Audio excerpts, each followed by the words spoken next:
Joining us right now on the phone is the man who exposed the Bigfoot hoax, Steve Kulls, private investigator and executive director of SquatchDetective.com. The numbers of sightings, even if you take 99% of them and put them in the trash can, you turn around, you still have that 1% that can't be explained.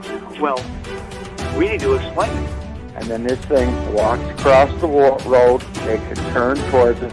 All I can remember is flipping the light on, and I see this creature. Went to look forward, and there was a big black thing, is all I can call it. The whole time, the whole thing was shadowing us, right behind us, right on the side of us. I still see that damn thing to this day. It wasn't 20 feet from me. You could see it standing from the moonlight in the tree line. I was just scanning right to left, and it reminded me of like a gorilla. Get somebody out here. Son of a bitch is about 6'9", I don't know.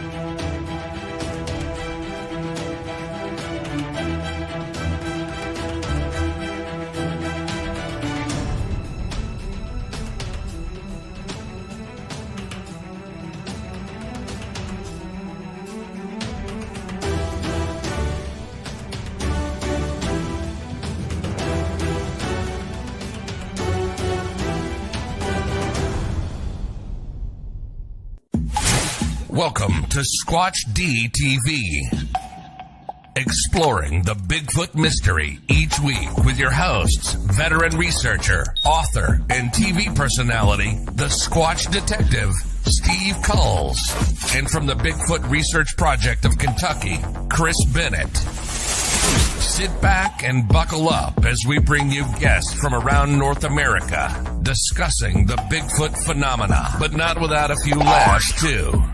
Here are your hosts, Steve and Chris.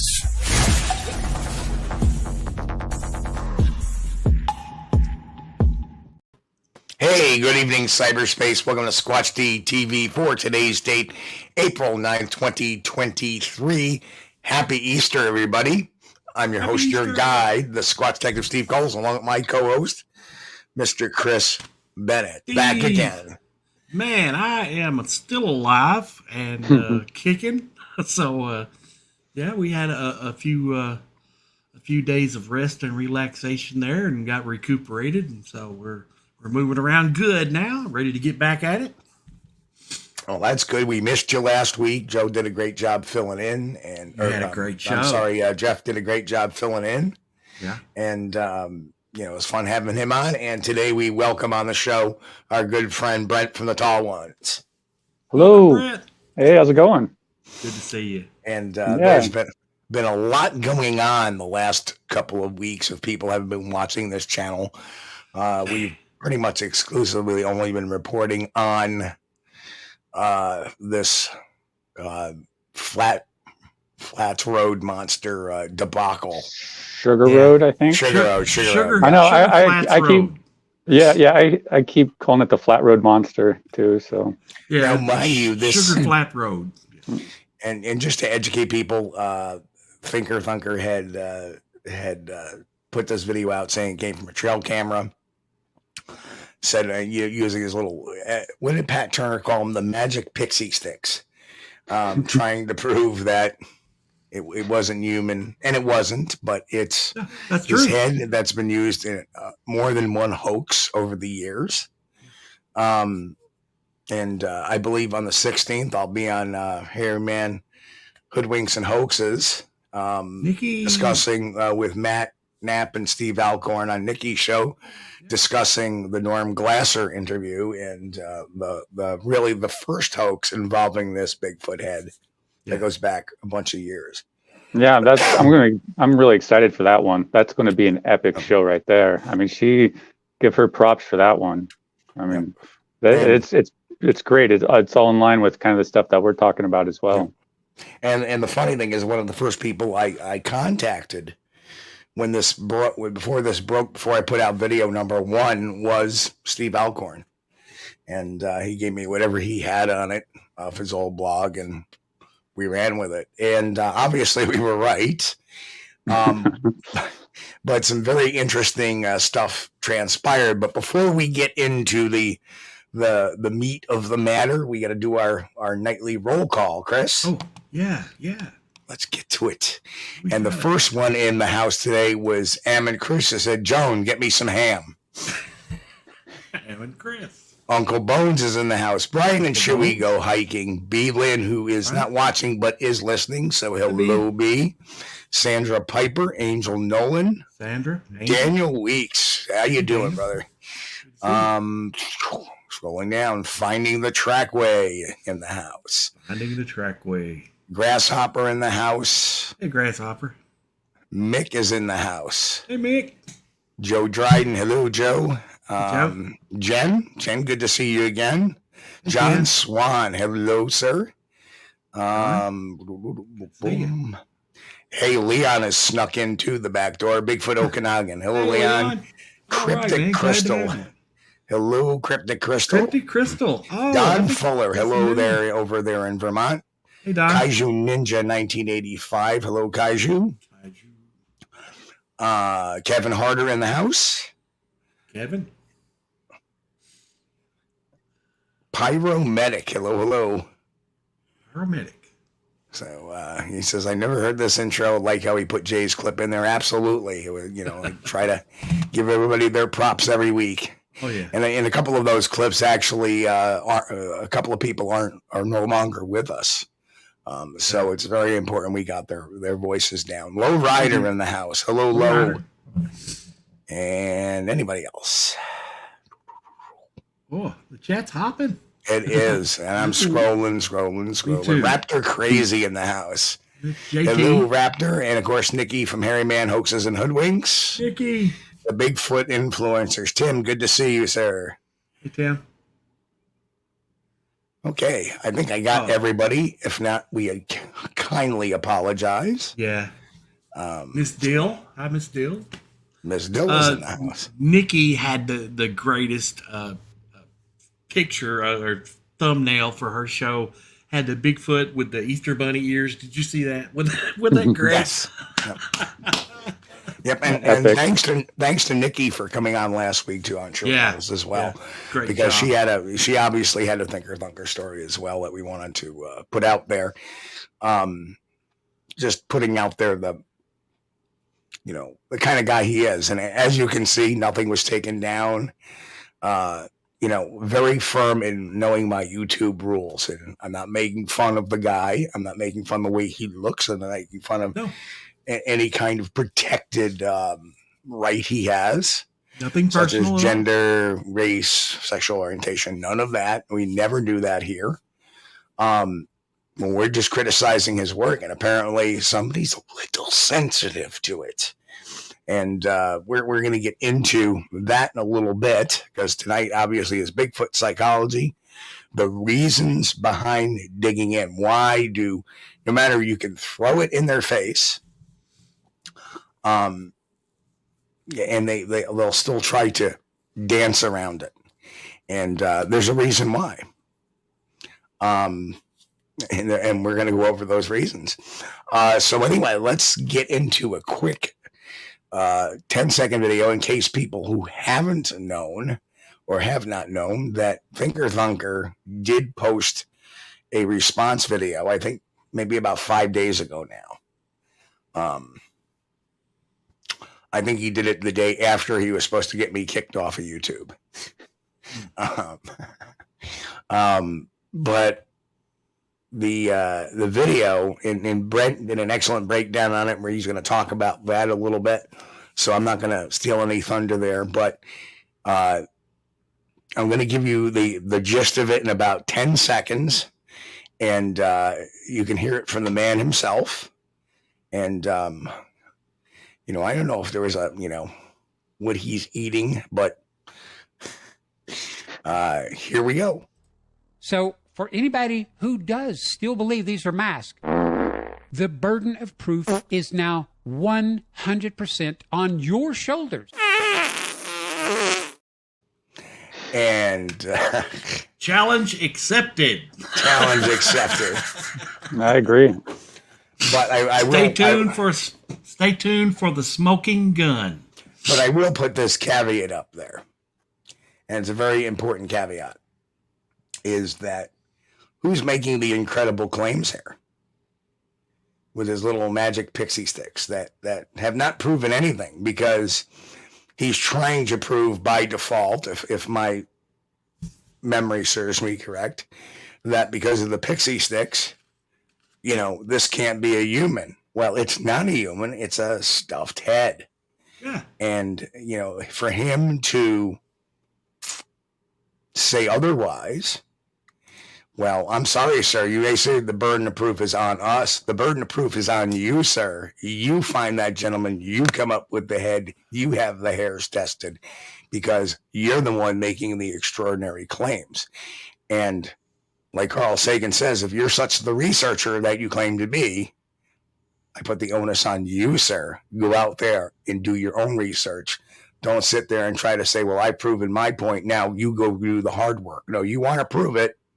You go do the hard work, because like Carl Sagan, I believe that extraordinary evidence should be pursued, but extraordinary claims require extraordinary evidence. And you, sir, Mr. Thinker Thunker, are the one with the extraordinary claims, not here. And of course, we've known, because, you know, this was hoaxing 101 when I got into this in 1998, because this occurred in 1989. And listen, when I got into this in 98, nobody ever heard of a Thinker Thunker. When I got into this, people knew who Norm Glasser was. So, you know, and it turned out to be nothing but a hoax, and it's not the first one. So, I give you that. So anyway, back to Brent. You had done a video. Unfortunately, I didn't know you cut a new video today. I've been kind of spending a little home time today because it was Easter, and I got the show set and went and did some things. So that's all good. Well, why don't you break it down? And I know in the pre-show you talked about moving goalposts, and you know, tell us more about that. And where, you know, obviously I want folks to, after the show, to catch this video over on Brent's channel. So, but for sure, sir.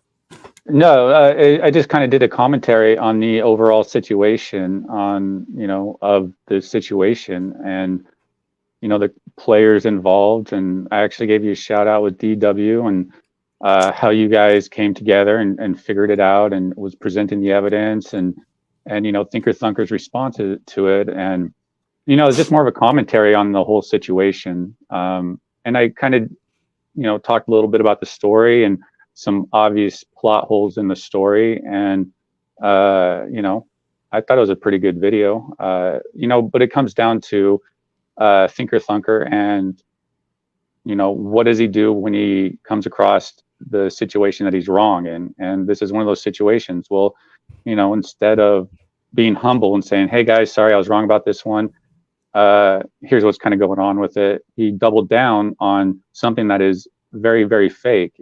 I have testimonials that I put in my video of people actually going there and seeing it. You can actually go look online. There's a lot of testimonials online of people actually going there that live in that area, that's seen it firsthand, how in person it is very obviously fake. Even in the pictures, like I did a little zoom in and on one of the clear pictures online, and you can see how the glue is already starting to detach and stuff, and how it's not like what you would expect a head to be like. Right. You know, you can tell it's manufactured and stuff, and you know, it's, I guess it falls kind of in Thinker Thunker's court, because I'm sure for him it was embarrassing. I mean, let's be honest, none of us like to be wrong, and his job is to be right. That's his job. That's his business. And that's what this was, is a business decision. I think it's just kind of like, you know, a deflection of how, you know, his product wasn't up to par, and how he's kind of deflecting it, saying, oh, look over here, you know, let me recook that steak for you or whatever, you know. Well, that's the thing. I think, you know, don't get me wrong, I have nothing against Thinker Thunker, or, you know, his analysis sometimes, he can clear up videos and stuff, and I always Yeah, give him credit for that. Yeah, he does some good It stuff. doesn't hurt to further your analysis as you gain more information. Like, he can look at this head, and first of all, he knows beyond any doubt this is not a game cam picture. It's not a trail cam photo. That's easy to determine that. And so he could say, hey, this is not a trail cam photo. They told me it was, but it's definitely not. So that's he did that. He did that in his update. He did do that in his update. So it is good to be, held accountable and stuff. And would he have made that update video if Steve didn't make that video? Probably not. Probably would have just swept it underneath the rug, and hopefully nobody figured it out. And maybe so much time will pass that he could, figure something out with it. Yeah.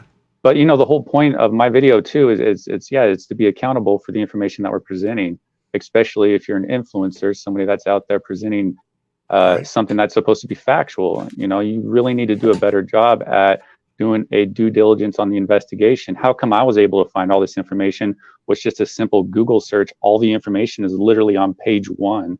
That's how easily accessible all this information is, where the head is currently, and how Pat Turner was even able to find that the guy's the actual owner of the head and is talking to the guy who actually owns it. I mean, it goes to show you that there's always more that could be learned in an investigation. And I kind of framed in my video, it's a good learning, teachable moment for Thinker Thunker to be, hey, you kind of slipped up here. It's great if you acknowledge it, so we can, have trust in you, and so you can maybe learn from this and do a better job with your investigation going forward. And that's just like us saying that of any business. So, if he's a business, that's what we're kind of asking for him, especially in what I consider a research-based field. I don't consider it an entertainment. I'm more of the research-based. That's where I prefer, where I dwell at. And, Thinker Thunker is a provider of that research field and, wants to be. So he needs to be held accountable when he is glaringly wrong. And, because it's a good growth moment for him on becoming better with it. Yeah, and nobody has to be perfect either, Brent. Yeah. I don't think maybe you could try to be perfect, but nobody ever was. Yeah, I don't think many people ever made it.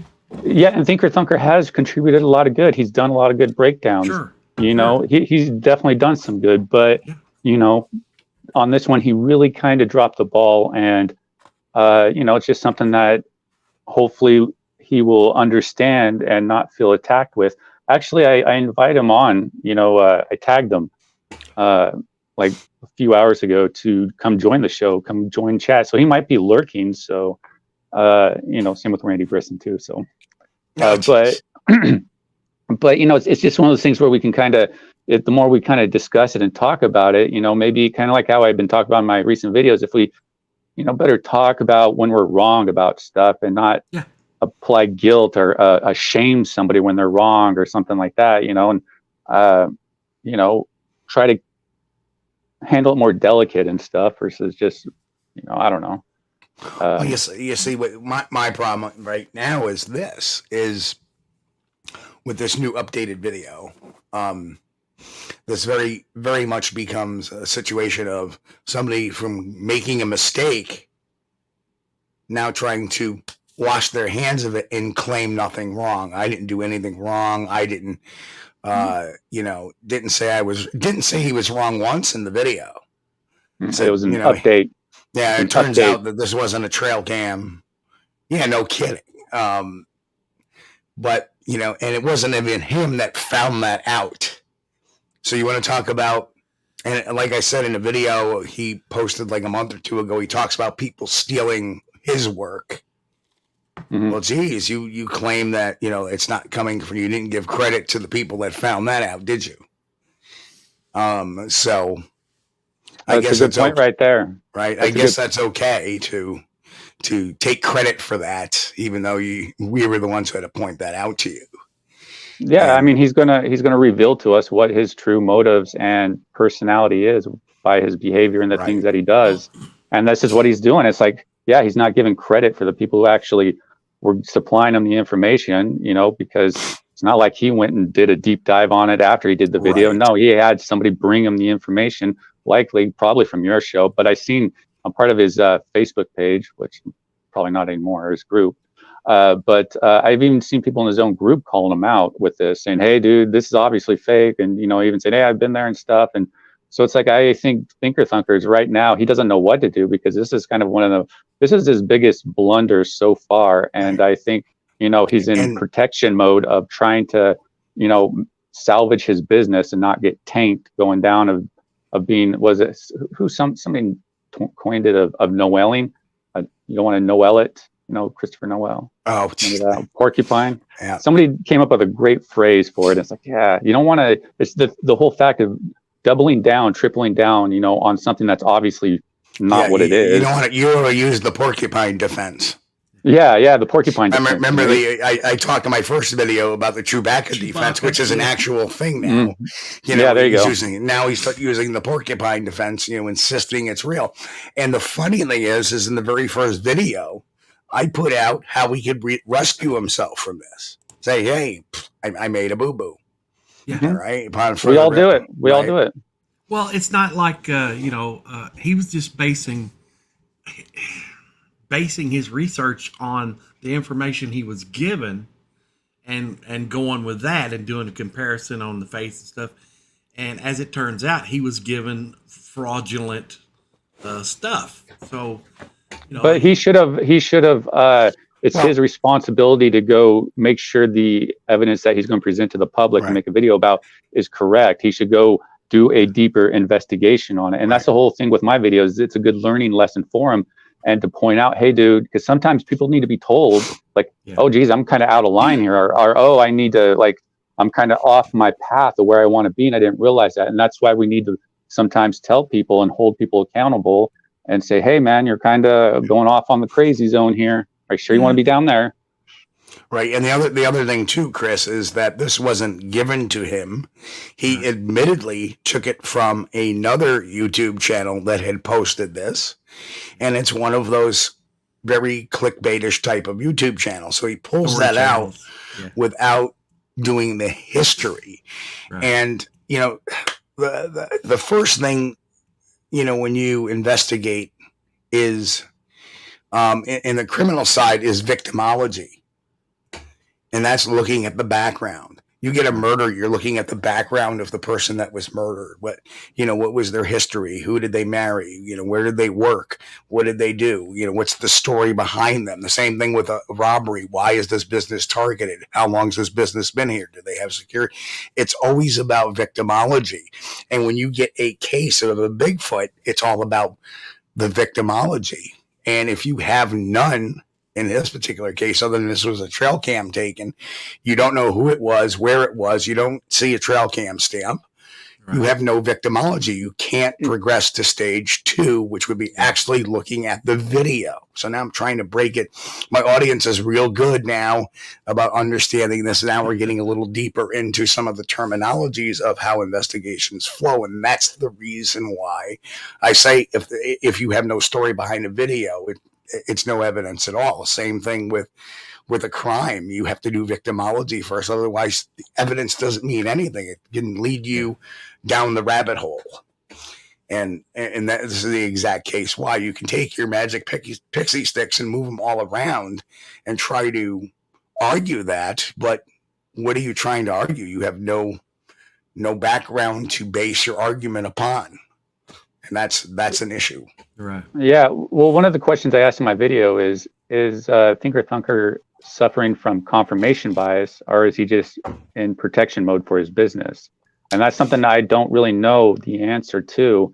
And, you know, his response will probably give me a more clear understanding of what his mindset is for that. But yeah, that's one of the questions that I asked, you know.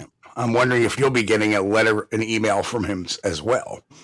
Well, yeah, I mean, I don't know. He could, but hopefully he would. It's weird because he comments on some of my videos, so I don't know if he's subscribed or not. Probably not anymore. But yeah, I don't think I was really harsh on him. It's just, what do you expect when you? What does anybody expect, man? It's bad information. The dude is an influencer promoting something that's clearly 100,000% fake to the point where, it's not even for debate. And he's there promoting it, and we're just supposed to be like, oh, yeah, that's okay. Who cares? While he's making money off of it. And I think come on. The whole ego thing, I think, does play into that factor because. Oh yeah, 100%. Listen, I've been at this much longer than he has, and I wasn't being snarky about it necessarily. Maybe I was, because I have a habit of coming across snarky sometimes. But I did reach out and say, hey, listen, this is the way he can salvage this. And like I said, had he written me with an email saying, hey, listen, and was nice about it, but hey, you know what? You're not showing any kind of acknowledgement that I've been around a lot longer than he has and probably know a few more stories than he does. And yeah, that's where the pride comes in. It's like you got to be humble yourself on not knowing everything. And when you come across something that, you're wrong about, just probably better to admit it than to be wrong, because that will be your legacy. It's like, there's somehow nothing wrong with being humble. Nothing. Yeah, wrong exactly. And I don't know. I don't really expect him to come at me or anything because it would be completely ridiculous. And the whole point is just to get me to bow down to his submission of whatever he wants to have done, either have the video taken down or apology or whatever. None of that's going to work or happen because, nothing I'm doing is illegal or wrong.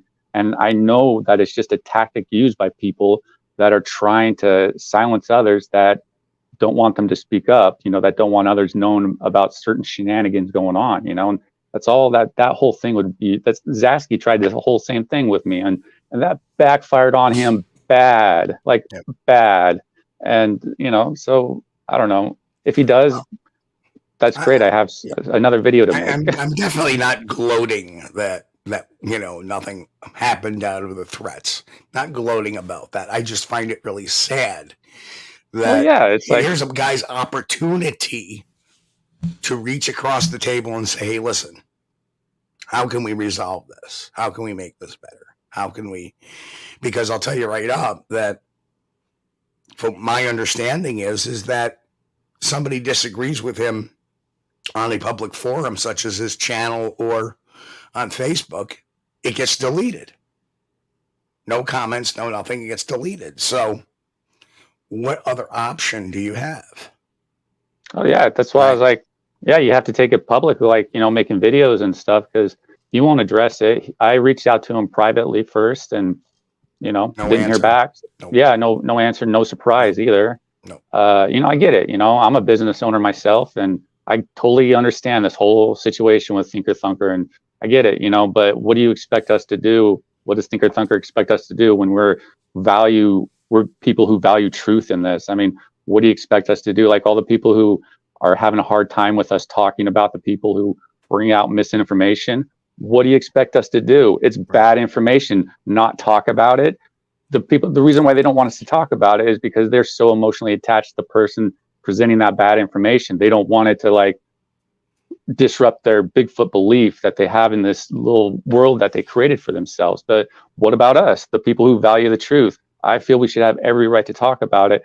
And up until a couple of years or so, it was so taboo to talk about it that, man, you got blacklisted, kicked out. Like nobody wants to be your friend. And you're afraid to make videos about some of these, that's why the whole Wes Germer thing wasn't talked about until literally now. And because people were afraid of the backlash that they would get from all those followers and stuff, which I'm already getting my Thinker Thunker followers right now commenting on that video of oh, I don't like this or that. You're just being mean. It's like, come on, you're being jealous. Yeah, you're jealous. All these XYZ, it's the same type of response of the followers attacking me are the actual hoaxer, or someone up to shenanigans. Don't you have anything better to do than attack other people? No, what we're trying to do is preserve the truth.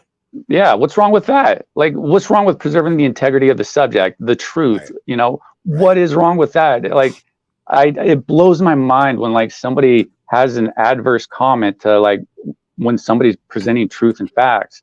Like, oh my gosh, you know, like this other podcaster dude that like is insane. That's like was telling everybody like, hey, yeah, you should. It's okay if someone's a hoaxer. You know, let somebody just blow smoke up your ass and lie to you just because, you know, well, it makes us feel better about or whatever.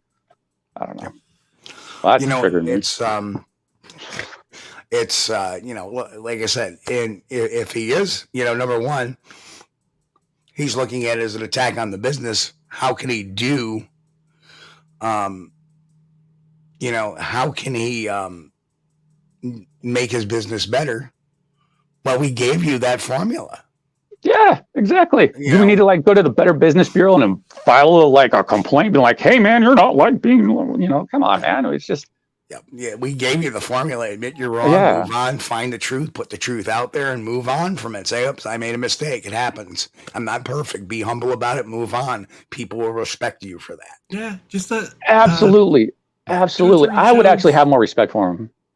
2 or 3 shows ago, I think we were talking about, I said something about why I didn't like to go out in the summertime doing Bigfoot treks, you know, here in Kentucky, because I said, I don't like to poison snakes around here, you know.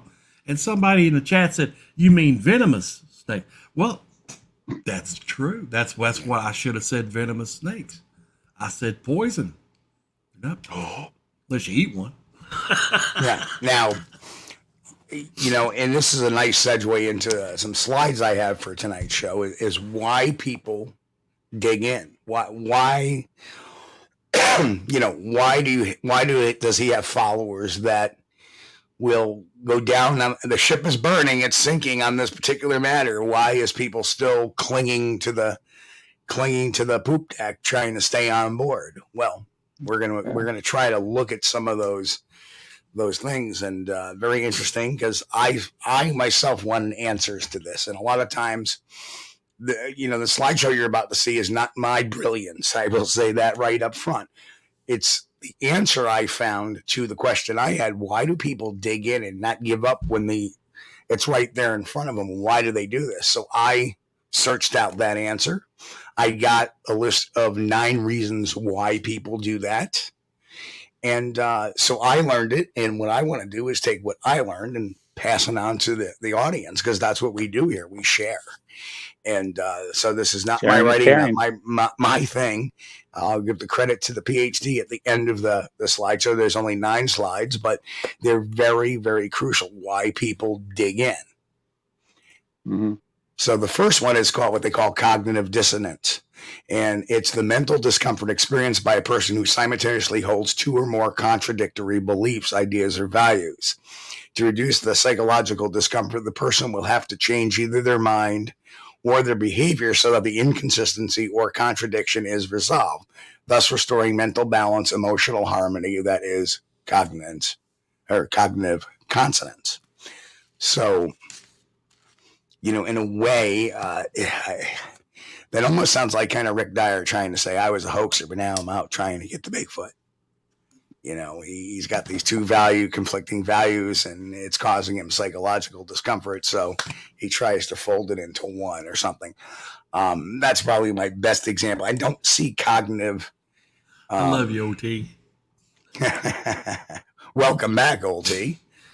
And Old Spirit Art. I mess up. I own it. Great comment. Yeah. I own it. What good is that ego pulling at you, and blame shifting is unreal. Exactly. Sure is. Yep. Yeah. Right. And that's exactly what happened when we pointed that out. Oh, he, automatically, oh, you're defaming me. The blame. Oh, I'm going to blame him for my mistake and try to make him culpable for my mistake. Instead of just saying, hey, he's right. I screwed up. Hey, Steve, you know what? You're right. Can we take these videos down, or, I'll put a retraction out, blah, blah, blah, blah, blah. I'll get it fixed. No. That's what a good businessman would do. Absolutely. Acknowledge it, because a lot of people witness that, and your response is witnessed by a lot of people. So, you know, you put a lot of people decide. You got to own it. You put your stuff out there, you own it. You own it until you disown it. That's the bottom line. Mm-hmm. Yeah. And, you know, I get that this is probably one of the first time he's really being, like I say, this is one of his biggest blunders. So I'm sure he doesn't really know how to go about admitting he was wrong, because probably strikes me as the type that doesn't really admit he's wrong very often. So probably doesn't know really how to go about it in a public manner without damaging his brand. And I think he probably wondered what he thought was the best way. Be like, oh, okay, well, I could still save face by saying, oh, well, it's still real, but it's just a whole different story. And, you know, blah, blah, blah, blah. I'm not going to really go into deep about it, you know, to protect his brand, you know, his business. But yeah, I mean, as far as him trying to shift, you know, it's like trying to shift the onus of it being fake on us. Wait. You're the one who came out and said it was real. I didn't make a video about it. Huh? Yeah, he's the one. Yeah, he's the one that's making the video about that trail cam photo and stuff. So he's the one who put all this out there in the ether. So I'm just responding to it. Right. So are you. The onus is on you to prove it's real. And what happened about the hairs that allegedly got plucked from it and got sent out to be tested? That was another story that was embedded in the whole, you know, sugar road, you know, monster, whatever the hell it is. That was another story that, you know, they told us that, you know, hairs have been pulled to be tested. Mm-hmm. Sure they have. This is extremely funny to me, because actually Lebanon, Tennessee is just down the road. That's this is a local thing, you know, and we may have to go for a little ride in June, Chris. Yeah, it was a tourist attraction. See the two-headed calf, you know, see the Bigfoot head, or is it an alien, you know? Yeah. So check this out, you know, and you know, as a business owner, how do you want to, you know, when you have a bunch of other similar businesses in the area, because there's a bunch of other antique stores in the area. So how are you going to, you know, make your antique store stand out? Are you going to have like somebody out there doing a hula hoop or whatever? I don't know. Are you going to have a severed head? You know, that's obviously is fake, but you know, it doesn't matter. It's the story. It's not. It doesn't matter that it's fake. It's the story behind it. Yeah, and that's what drew people in. They actually had it in the window there, Brent. When you drive by on the street, you look over. Oh yeah, Bigfoot looking at you. You know. Yeah.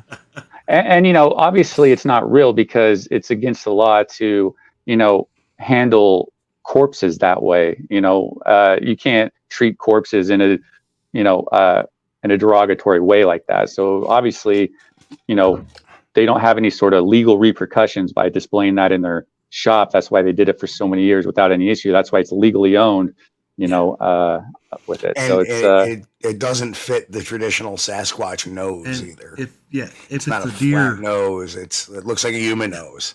If it's a deer backside, it's not illegal to have those taxidermied, you know. Yeah, you know, and Pat Turner was talking about how he actually talked to the owner of the actual head, who thinks it's hilarious that all this is going on.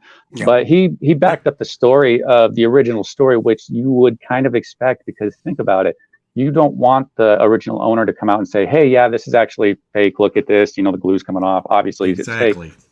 That head is a symbol. It represents something for that town. It's part of their history, their heritage in a way. It's something that, you know, keeps that mystery alive in that area, which a lot of people value and like. And that's why you'll never have it come from that side. I don't think you'll ever have it come from that side that is fake or anything other than the story that's been presented, because that's the way I said it. It's more about the story than it is the head, because it's obviously fake.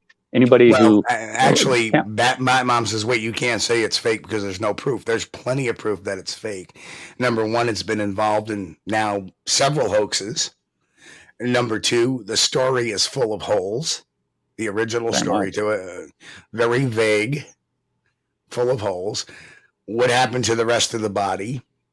You know, when you take a look at a story, I mean, it's like the taxidermist just went ahead and like have this teenager show up with his severed head, be like, hey man, you want to taxidermist this bad boy for me? And the guy's like, yeah, sure, man, I'll do it. You know, it's like, come on, nobody's going to do that. I mean, put it over there by the other Bigfoot head. Yeah. And let's look at the number one. It doesn't look like hair on the creature, does it? Looks like fur. There's also a lot of eyewitness testimonials online. One that I presented in my video too, that have actually physically gone there and seen it and said, yeah, this is actually really fake and stuff. So, you know, that you have that there to help add to it. And all the other things gives you the preponderance of evidence to be like, yeah, this is really not real. Right. Type of thing. So. Right. And, you know, number one, why hasn't it decayed? It's been around now going on 30 some odd years. It's not hermetically sealed.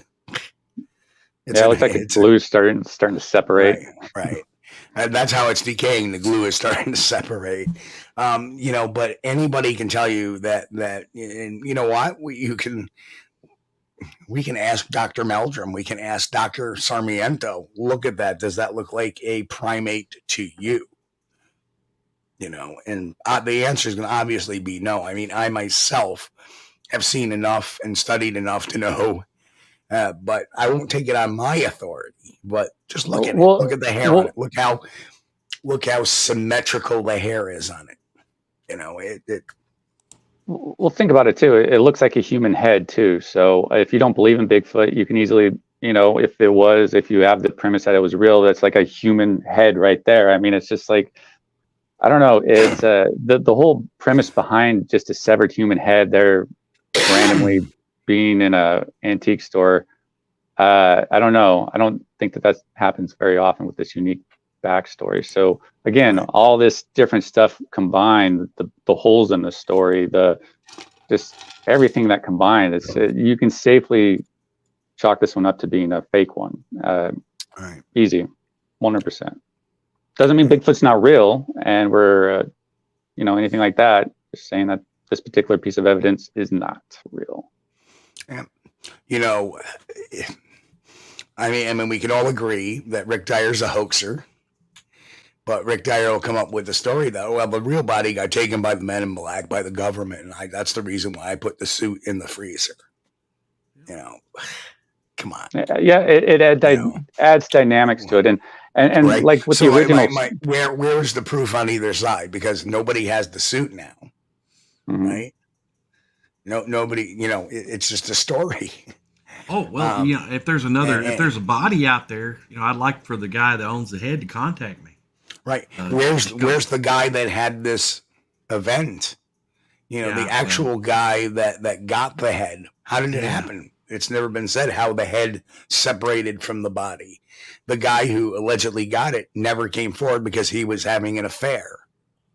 You know. Yeah. Well, you know, I find the original story kind of interesting because one of the people was married, so that automatically would eliminate that person going forward from needing to testify or give some sort of testimonial to what's going on, because you wouldn't expect somebody to come out publicly and say, hey, I was with this person cheating on my ex or cheating on my husband, because I think it would have been the wife, right? Or the woman that was cheating on it, because because if it was the man wouldn't the man wouldn't admit to cheating, or the man wouldn't wouldn't say that story if he was cheating on his wife. So obviously it would have to have been the woman who we can't even talk to. Right.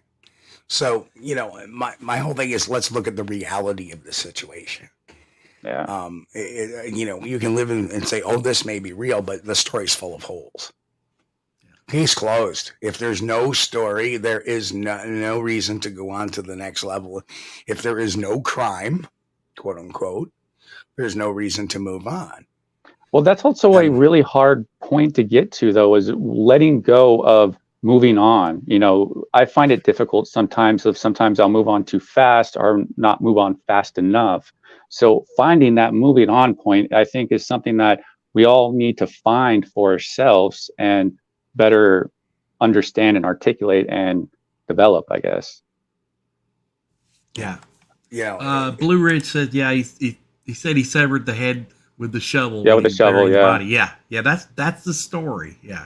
And then he took it to the taxidermist, be like, hey, buddy, I got something for you. Put it on his mantle till his wife is like, hey, either that goes or I go. So obviously.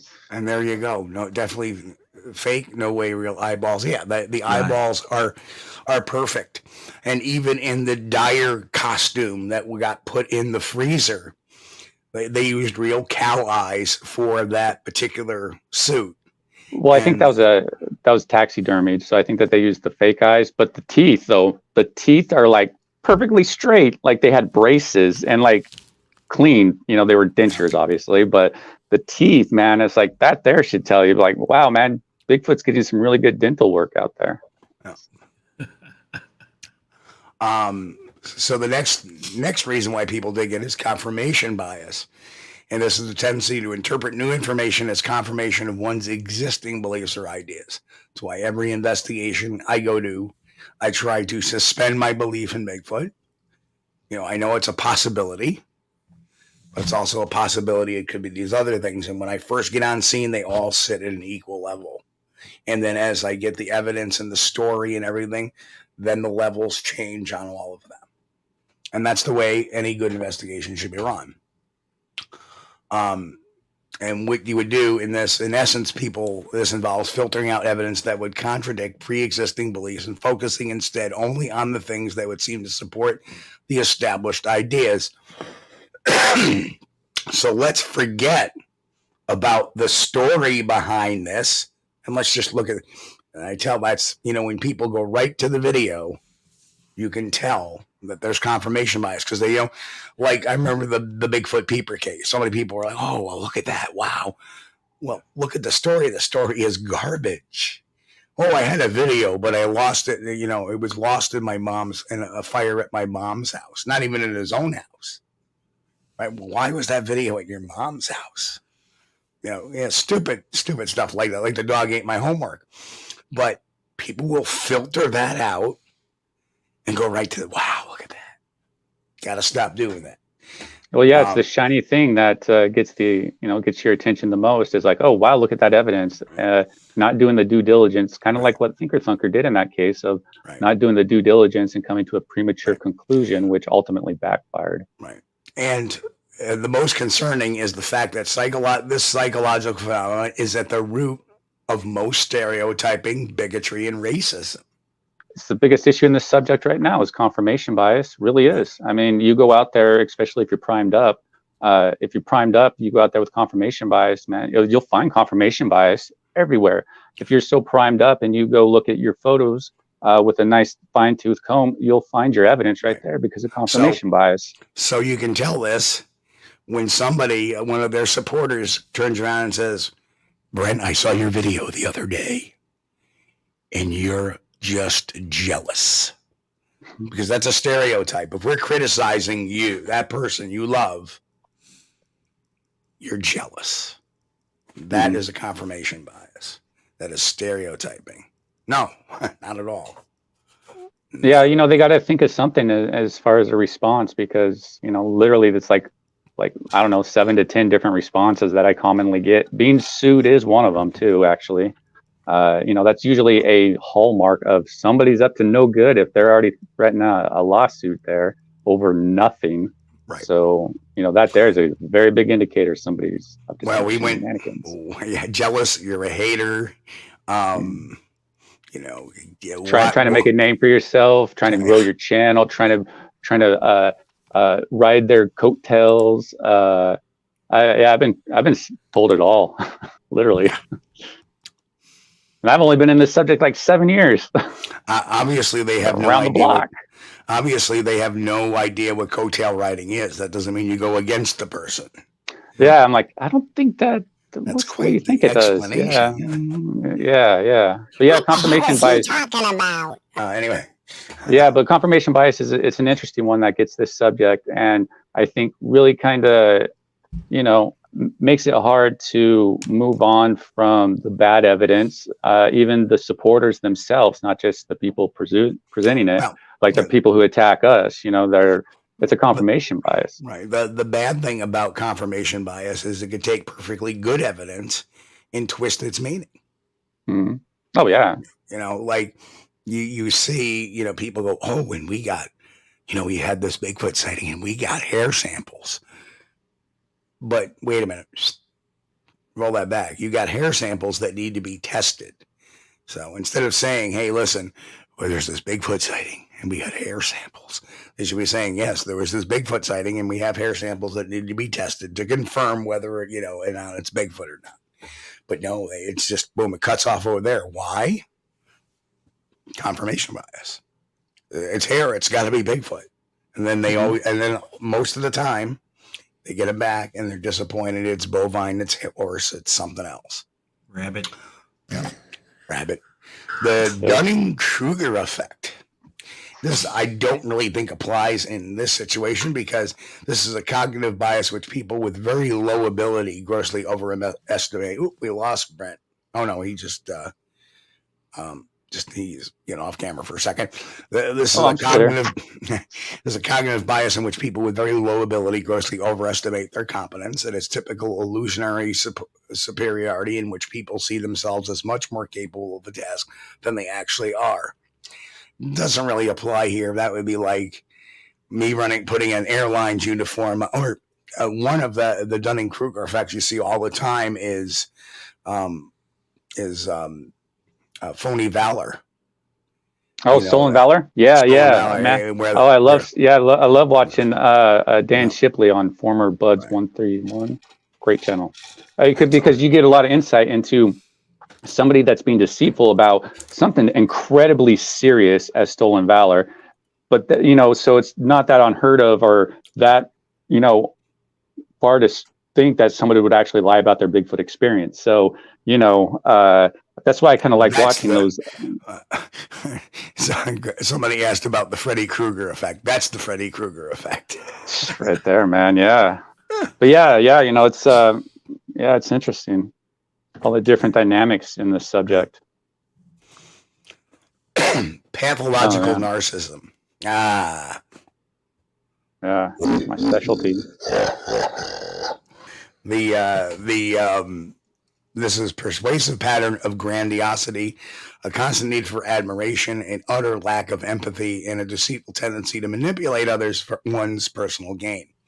Now, this doesn't necessarily seem to be Thinker Thunker either. I want to be straight out and say that. Yes, he's defensive. Yes, but we'll talk a little bit more about that on another. In addition, pathological narcissists have trouble handling anything they perceive as criticism.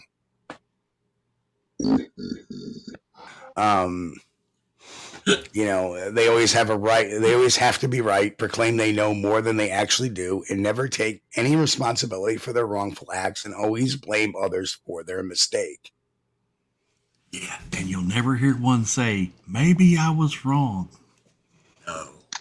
Yeah, there's spectrums when it comes to narcissism, and we all, I guess, have a form of narcissism in a way, but it depends upon where you're at on that one right there. Like a Zasky, he's like redlining, man. He's like way up there, But yeah, Thinker Thunker probably not nearly as bad, but he does have some of those traits, and it's Blue Ridge already answered that one. So you look at this, and people are going to say, I see traits here, and it's true that certain psychological reasons will bleed over into others.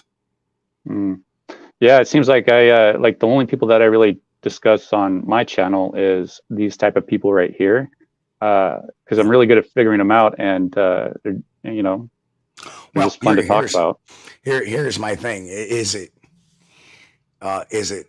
narcissism or is it confirmation bias? And what I'm seeing here is not even confirmation bias. I don't see how anybody that's logical can turn around and say, dig in.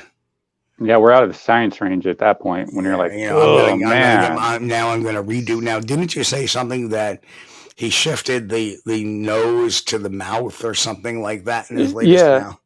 Yeah. It's kind of like how you move the goalposts. Like, okay, so I'm not going to admit I was wrong, but here, let me kind of show you how I was right, but in a different way. That's just like using those magic pixie sticks that Pat was talking about to justify him being wrong, but still providing evidence that he didn't provide on the previous video. It's just that's what he kind of did, and so he moved the pixie sticks down just a little bit more, and he's like, "Wow, look." there you go, it matches. And that's how he justifies it, ignoring completely everything else. So yeah, you know, is it narcissism or confirmation bias? You know, probably more narcissism than confirmation bias, because again, it's like, just do a little bit of research on it. It's not that hard to figure out. Find it all on page 1, you know. But we have more. Ooh, more. I like more. He is right. He's not a human. Not a human. Again, this is not necessarily applicable to Thinker Thunker, but maybe to some of the followers of the people that we've dealt with in the past. That it's a psychological phenomenon in which hostages, victims, kidnapping develop feelings of trust and affection. Plainly said as a type of brainwashing, and while considered to be generally rare, the syndrome's parallel to cultism is obvious and theoretically can occur to any extent. So, you know, this one I'm not so sure about. I think the next one, groupthink, is more applicable to the followers, and it's the desire for conformity or harmony within a group can result in people failing to think critically or independently, and consequently make dysfunctional decisions. Like somebody seeing the fact that the truth has been brought out about this video because they follow this person and while their work and they're on every bed, they're going to attack us because, you know, groupthink. Oh, I belong to this wonderful group. Well, guess what? You can come over here and join our group because we're in reality. But this agree at all cost attitude creates a sense of cohesiveness in a group. Hence the reason why comments get deleted that go against the grain to keep that group thing going. And geez, speaking of letting people fly off, you know, fly their comments out, Raptor's been really quiet today. Love you, Raptor. Examples of groupthink are peer pressure, acting in a go along to get along manner, fear of rocking the boat, and being a yes person. You know? Yeah, I mean, that's one of the biggest issues right there is being a yes person, and it's hard to stand out on your own in that group situation, because if you start going against the grain, that's when you start getting alienated and start not being a part of the reindeer games. And so, you know, some people don't want to lose that, so they'll just kind of stay in with the shenanigans just to be a part of that community, and because that's what they really kind of value more than the truth of it. And you know, sometimes you just got to give them time and the strength and the confidence to break out of that circle and go, you know, find some truth somewhere else. And folks, like I said, people can disagree with me as long as they're not trying to tank my show. As long as they're, you know, respectful and say, I disagree with you, Stephen, this is the reason why. That's fine. But I don't like letting the moron, you know, here's a great example of, and I don't know exactly what, but one of the groups I belong to, and it's kind of funny. They came to my defense, even though I didn't ask them to, and I didn't really need them to. I had the situation pretty well handled, and they booted this person out by the name of Mike Patterson in Sasquatch, Ontario, who decided to throw in a comment like, Steve Kulls, he's a moron and has no experience. Like, really? Really? Yeah, wonder why he says that about you. What did you do? Oh, you exposed him. Oh, you told people about his shenanigans, and that's why he's saying that about you. Right. I see. Yeah. And, yeah. That's how this works. That's how this game works, guys. You know, that you just watch out once you see people start throwing out lawsuits and like defending themselves in a crazy way, you know they're up to something. So, and the funny thing was I turned around, I put a beautiful response back to it, and the response was. Let's see if I can't pull the response up. When one results name calling and presumption like Mr. Patterson, it just proves he has no argument. He would rather name call than actually defend his position. the fact he resorts to name calling. Hang on, switch that over. The fact that he resorts to name calling. Yeah. And calling everyone else around him more ignorant is evidence of the psychological makeup of a man and his narcissistic tendency. He knows more than everybody else. More matters to the fact how good Mr. Strum, when he and Patterson had a falling out, could imitate the Nefrata. Sorry, buddy, you're yesterday's hoax. You can name call all you want, doesn't take away the fact.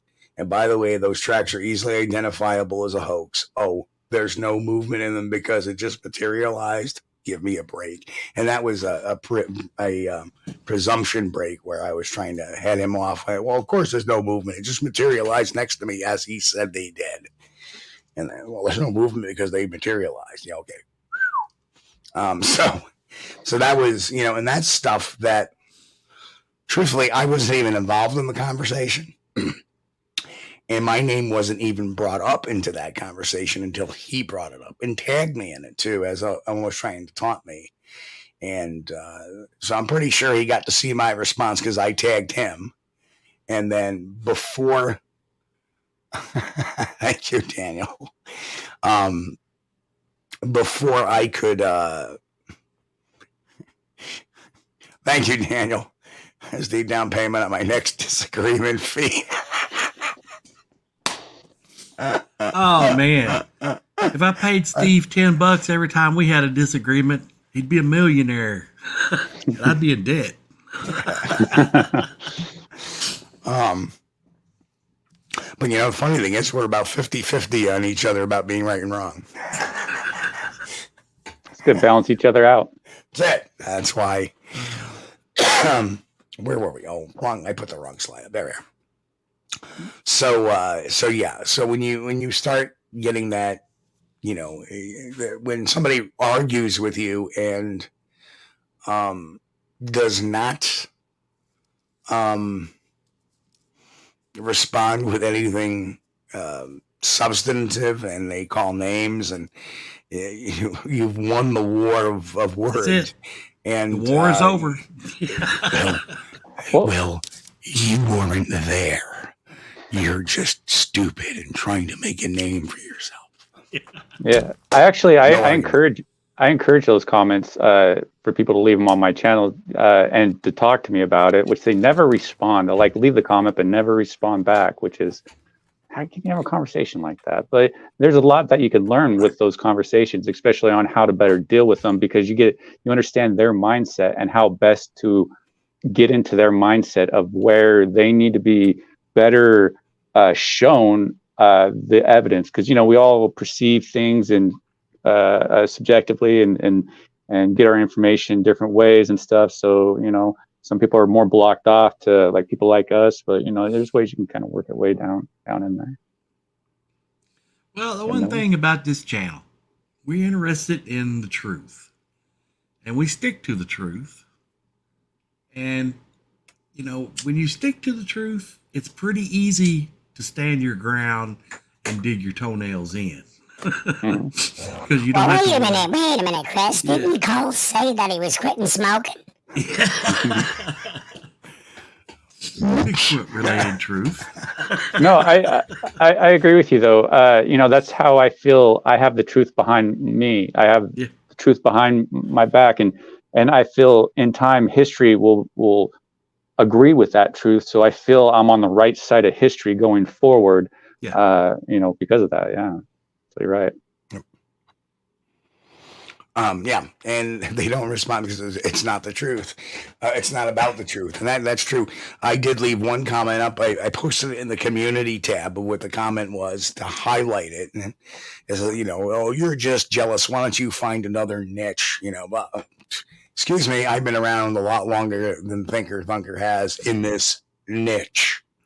So, but yeah, we understand where they're coming from. It's we can't get mad at those people or even get frustrated, because it's kind of silly in a way that they're defending somebody, because you see the whole process. I don't know. It's you just, I don't know. It seems like I don't even know what I was going to say with that, but yeah, anyways.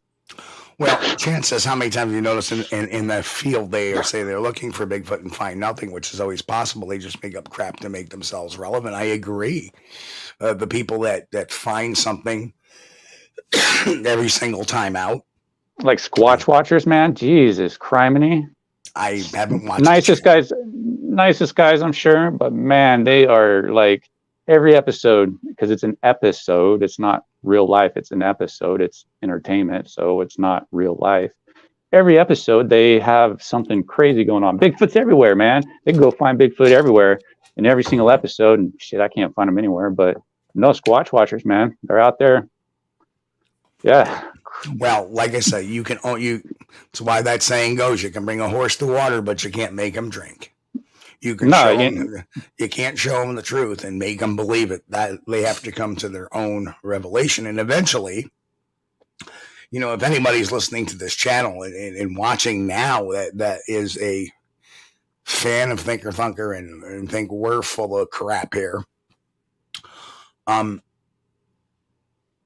make a comment asking Thinker Thunker, be critical of him for a second. Say, how did you come up with this particular model? Why can't you think that comment's going to be deleted? Mm-hmm. And then you'll start to understand that, somebody asked in a respectful manner, how did you come up about that? I'd always answer that. Yeah, I mean, why not? You would want to tell people that and stuff, but unless you're hiding something. How many people are in the chat right now? There's tons. It's been fluctuating between like 65 and 55. So because I invited a Thinker Thunker, because I tagged him. I'm like, hey man, don't miss the show. We'll be talking about you. I also tagged Randy Brisson too.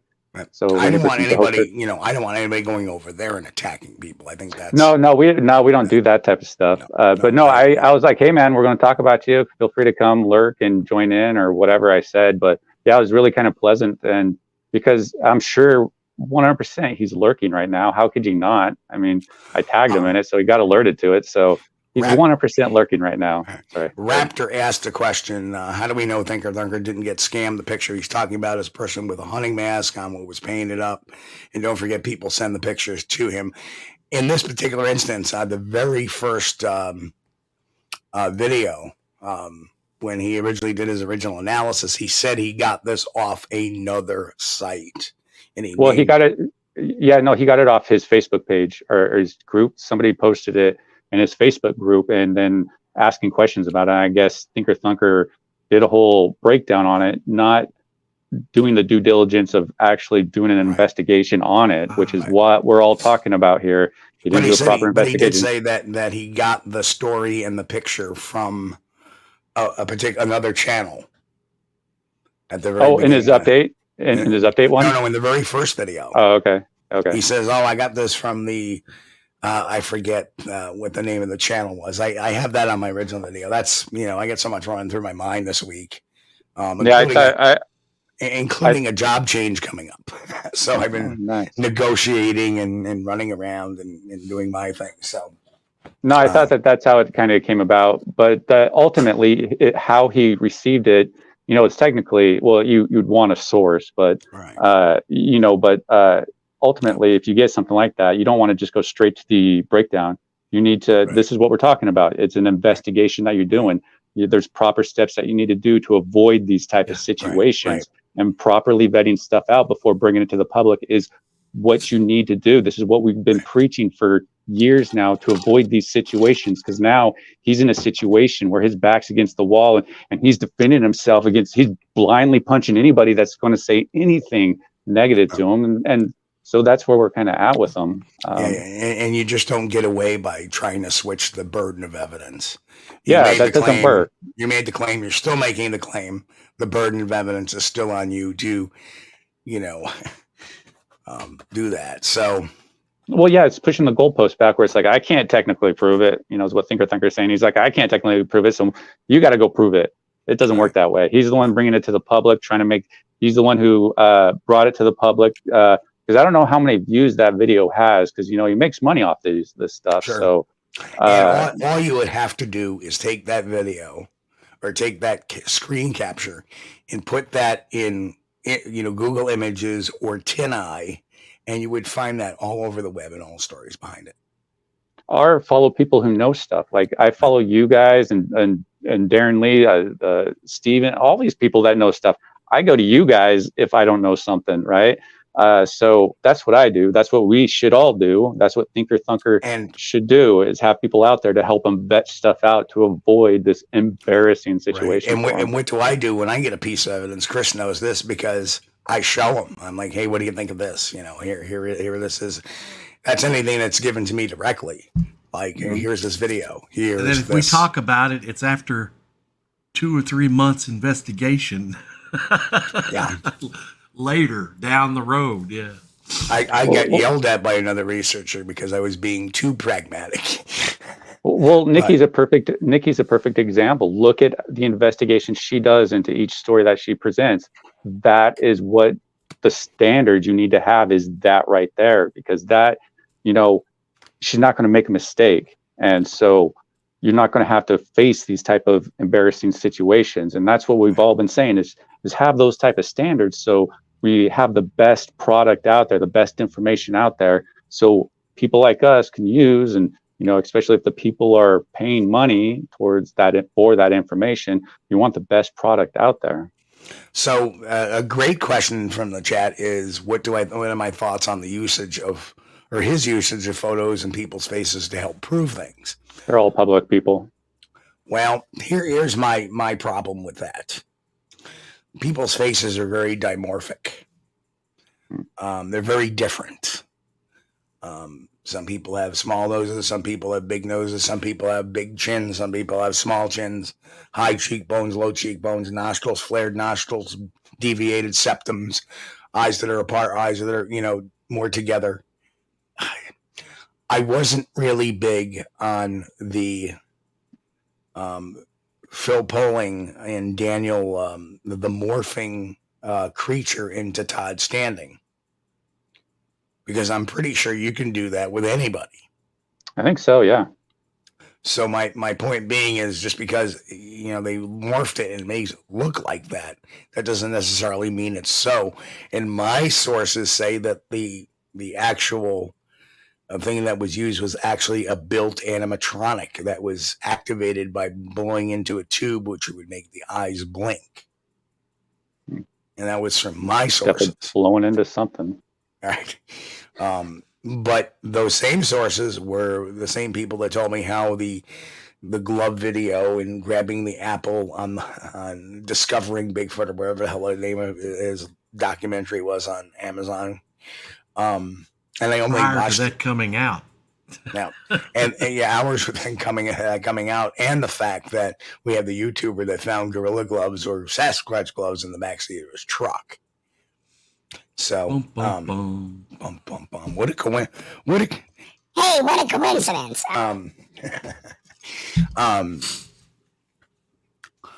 So, I mean, that's sort of matched up with everything else. So why should I doubt this particular instance? So, yeah, I don't necessarily think that morphing faces is really a good evaluation. More of the evaluation is, look at the uniformity of the hair. Does it look like something that's on a suit? Does it look like it's been, in weather? Does it look like it's been, does it look like hair or fur? You look at that head and it looks like fur, and it looks like fake fur or something that's stapled or glued on, and there you have it. It's the glue starting to come off it. Yeah, you want to know a fun fact? A fun fact is it took me about 45 seconds to screenshot and scroll through Thinker Thunker's merch page. That's how extensive it is with all the merch you can buy. It's like, wow, crazy. My thumb was getting tired. Like halfway through, I'm like, geez, when is this going to end? Fun fact about that, huh? Well, makes you wonder. Hey, I have a merch page too.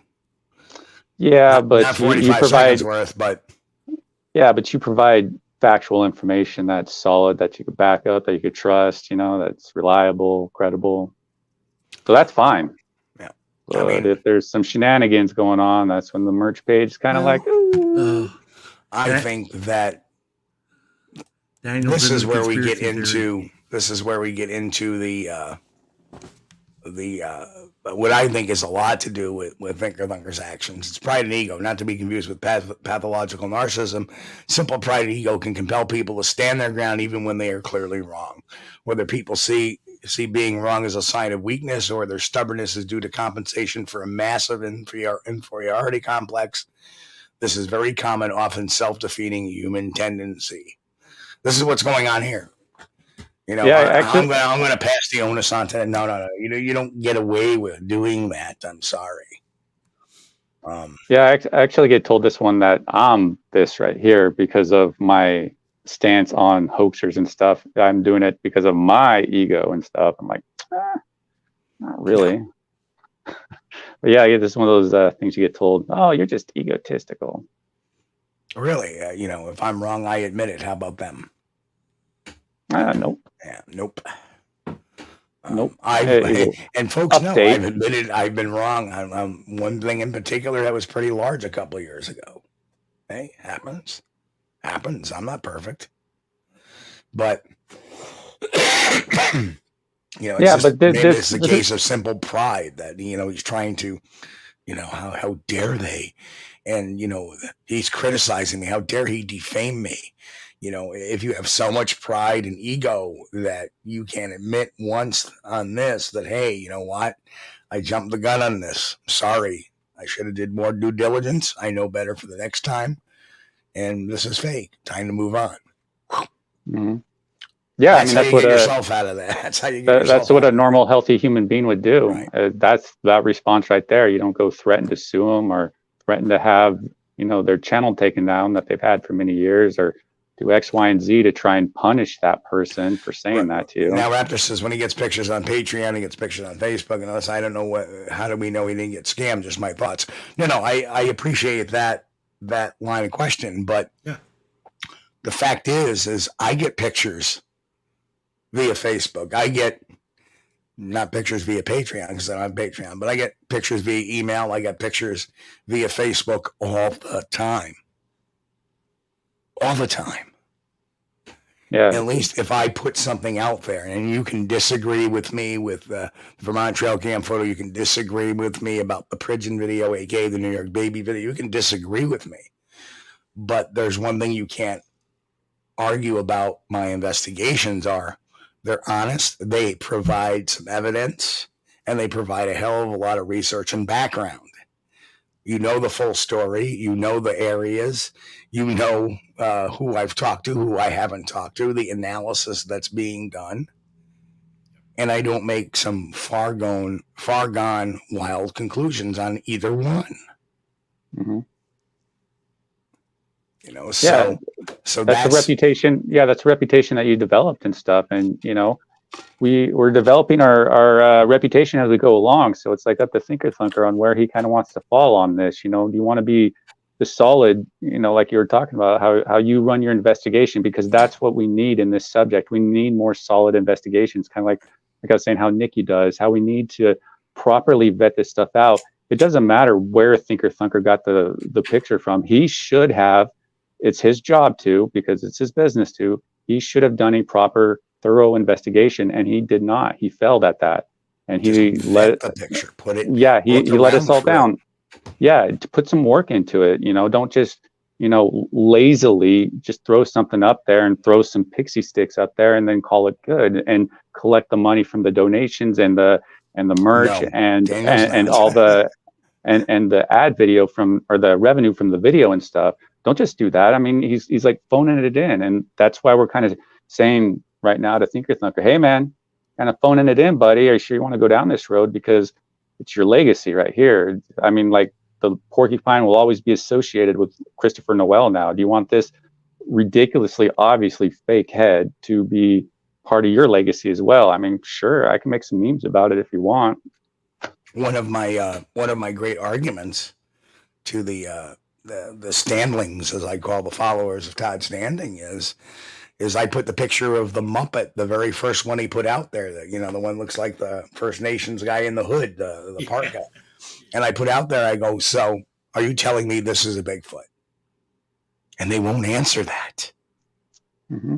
they won't answer it. Well, until you can answer that question, you have no right to ask me any other question. Yeah, that's something that I'm having an interesting time trying to understand, is how when somebody's not trustworthy, but they'll still follow them, they're not credible, but they'll still follow them and listen to them. It's like, how do you, and confirmation bias. Yeah, I just don't understand that though. It's like, what are you guys doing? Right. I just like that mindset. Is just like, I can understand a narcissist to a T, but somebody like that is like, man, what's up, bro? Yep. And finally, you have the two is ignorance and simple stupidity, which I feel that neither one is at play here at all with anybody involved. I think that ignorance may play, not simple stupidity, but ignorance plays the part on a lot of people that follow them that, they don't understand. Like, like I'll give you a good example. Round 2 of Rick Dyer in 2013. He had a ton of followers in 2013. And wait, what just happened 5 years ago? 4 years ago, 5 years ago, because in 2012, he ran that scheme 2012 through 2013, 2014. They were ignorant of the facts or very little understanding of them about who Rick Dyer was. Well, I think a good analogy is kind of like you were talking about how somebody will stay on that sinking ship. The hoaxer will stay with that sinking ship knowing it's going down. I think a good analogy is he's the captain and he tells the people it's turning into a submarine, and they believe it and they hold on, believing him. And thus, they go down with the ship, I guess. So I don't know. But yeah, that's it. Yeah. But yeah, they go down with the porcupine. Yeah. It's kind of what it is, they are willing to accept whatever the person is going to tell them as fact, as far as moving the goalpost back, not admitting they're wrong, but changing the facts into something else. That's what they do. They believe in the facts and they're willing to believe the ship got turned into a submarine, and down they go. And, some people pop back up. That's why I'm usually pretty cool to the people who are negative towards me with some of these people I talk to, because, you can kind of see that they're struggling to get up from underneath the water because they realize, hey, I didn't want to be on the ship. And you got to give some people some time to make those changes and process all the information you're telling them, and not just go hard on them. I mean, I do sometimes really offensive, really terrible people. So no chance. He has definitely not on Thinker's side on this war troll. Actually, Daniel's been here for quite some time, long before this ever sprouted up. Yep, Daniel's an old timer. Yep. Nice.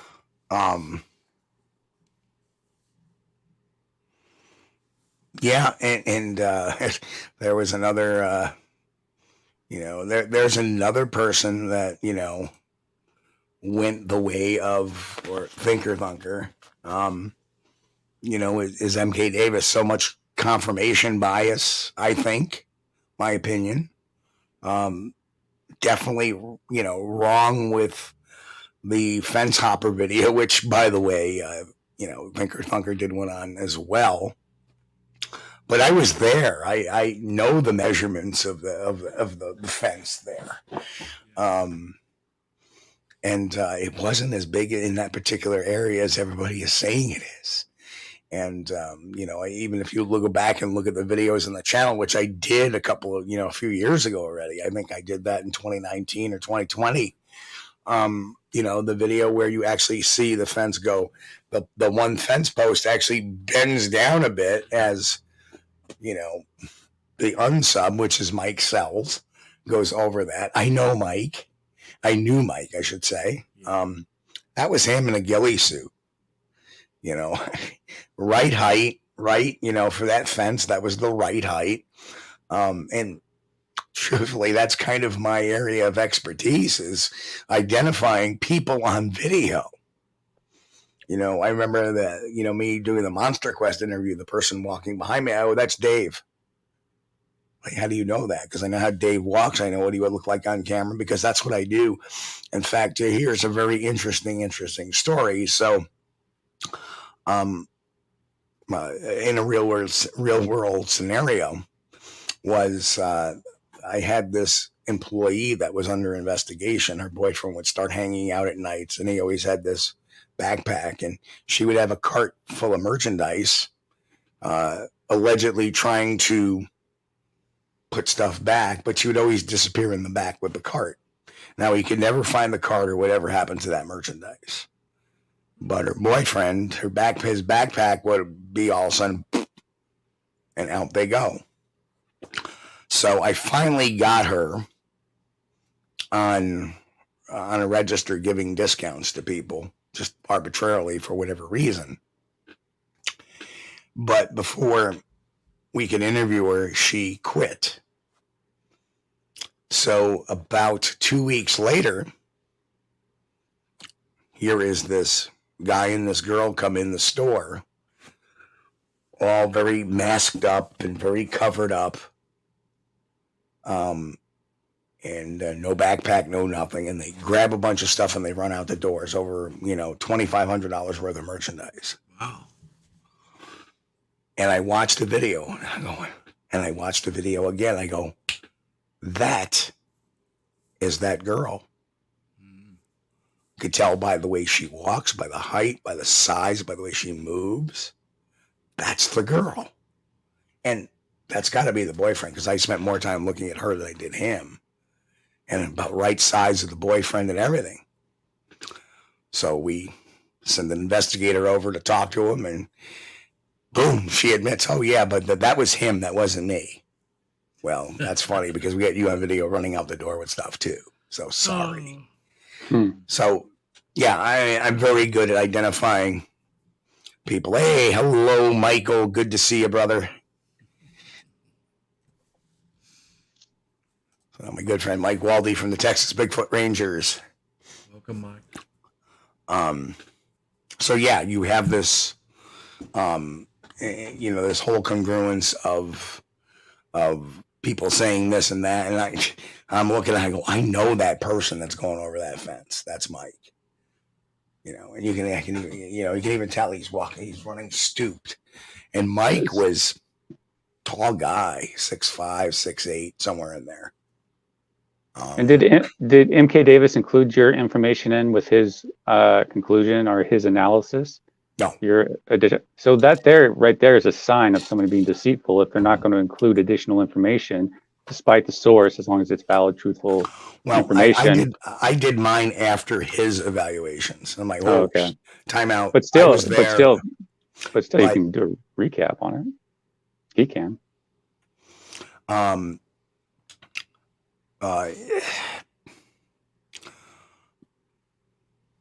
I lost what I was going to say. Dang it! MK did some great work. He aligned up the Patterson Gimlin film to where instead of the up and down, bumpy, shaky. But then he ruins the whole story by this cockamamie massacre theory over using red filters and saying, "Oh, that's blood." Yeah. When blood does not look brown when it's sitting around for days, it goes to black. And I think that's confirmation bias right there with MK, man, to the severest extent. Right. Like, I think that, straight up, like, he truly believes what I think. And the rest of it's just made on supposition. There's no evidence whatsoever. Just, that looks like blood to me. So, that's blood. So this is the biggest thing. Let's just go ahead and talk about that for a minute since it's come up. The Bigfoot massacre that was supposedly one of the theories that happened at Bluff Creek. Oh, no, Raptor, I didn't take it as attacking me, so you're all good, brother. Oh. Yeah, if Roger Patterson and Bob Giblin had massacred a family group of Bigfoot creatures, Sasquatch, they would not have brought heavy equipment in and dug holes and buried them. Those guys, to this day, would have been millionaires or possibly billionaires. Hey, look at all these dead Bigfoot here, yeah. By bringing in one dead That's what would have happened.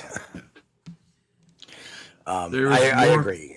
More money in that than burying them and well, keeping it I think right now, 2023, for me personally, I don't consider MK Davis a reliable source for anything Bigfoot related at this point. And that's kind of where I'm at with MK. And, I'm wondering that about Thinker Thunker. Should we be thinking that about Thinker Thunker? It depends upon, what kind of he does going forward on addressing this thing, and then we had, if you look at the channel, he propagates MK's work on the Texas fence climber.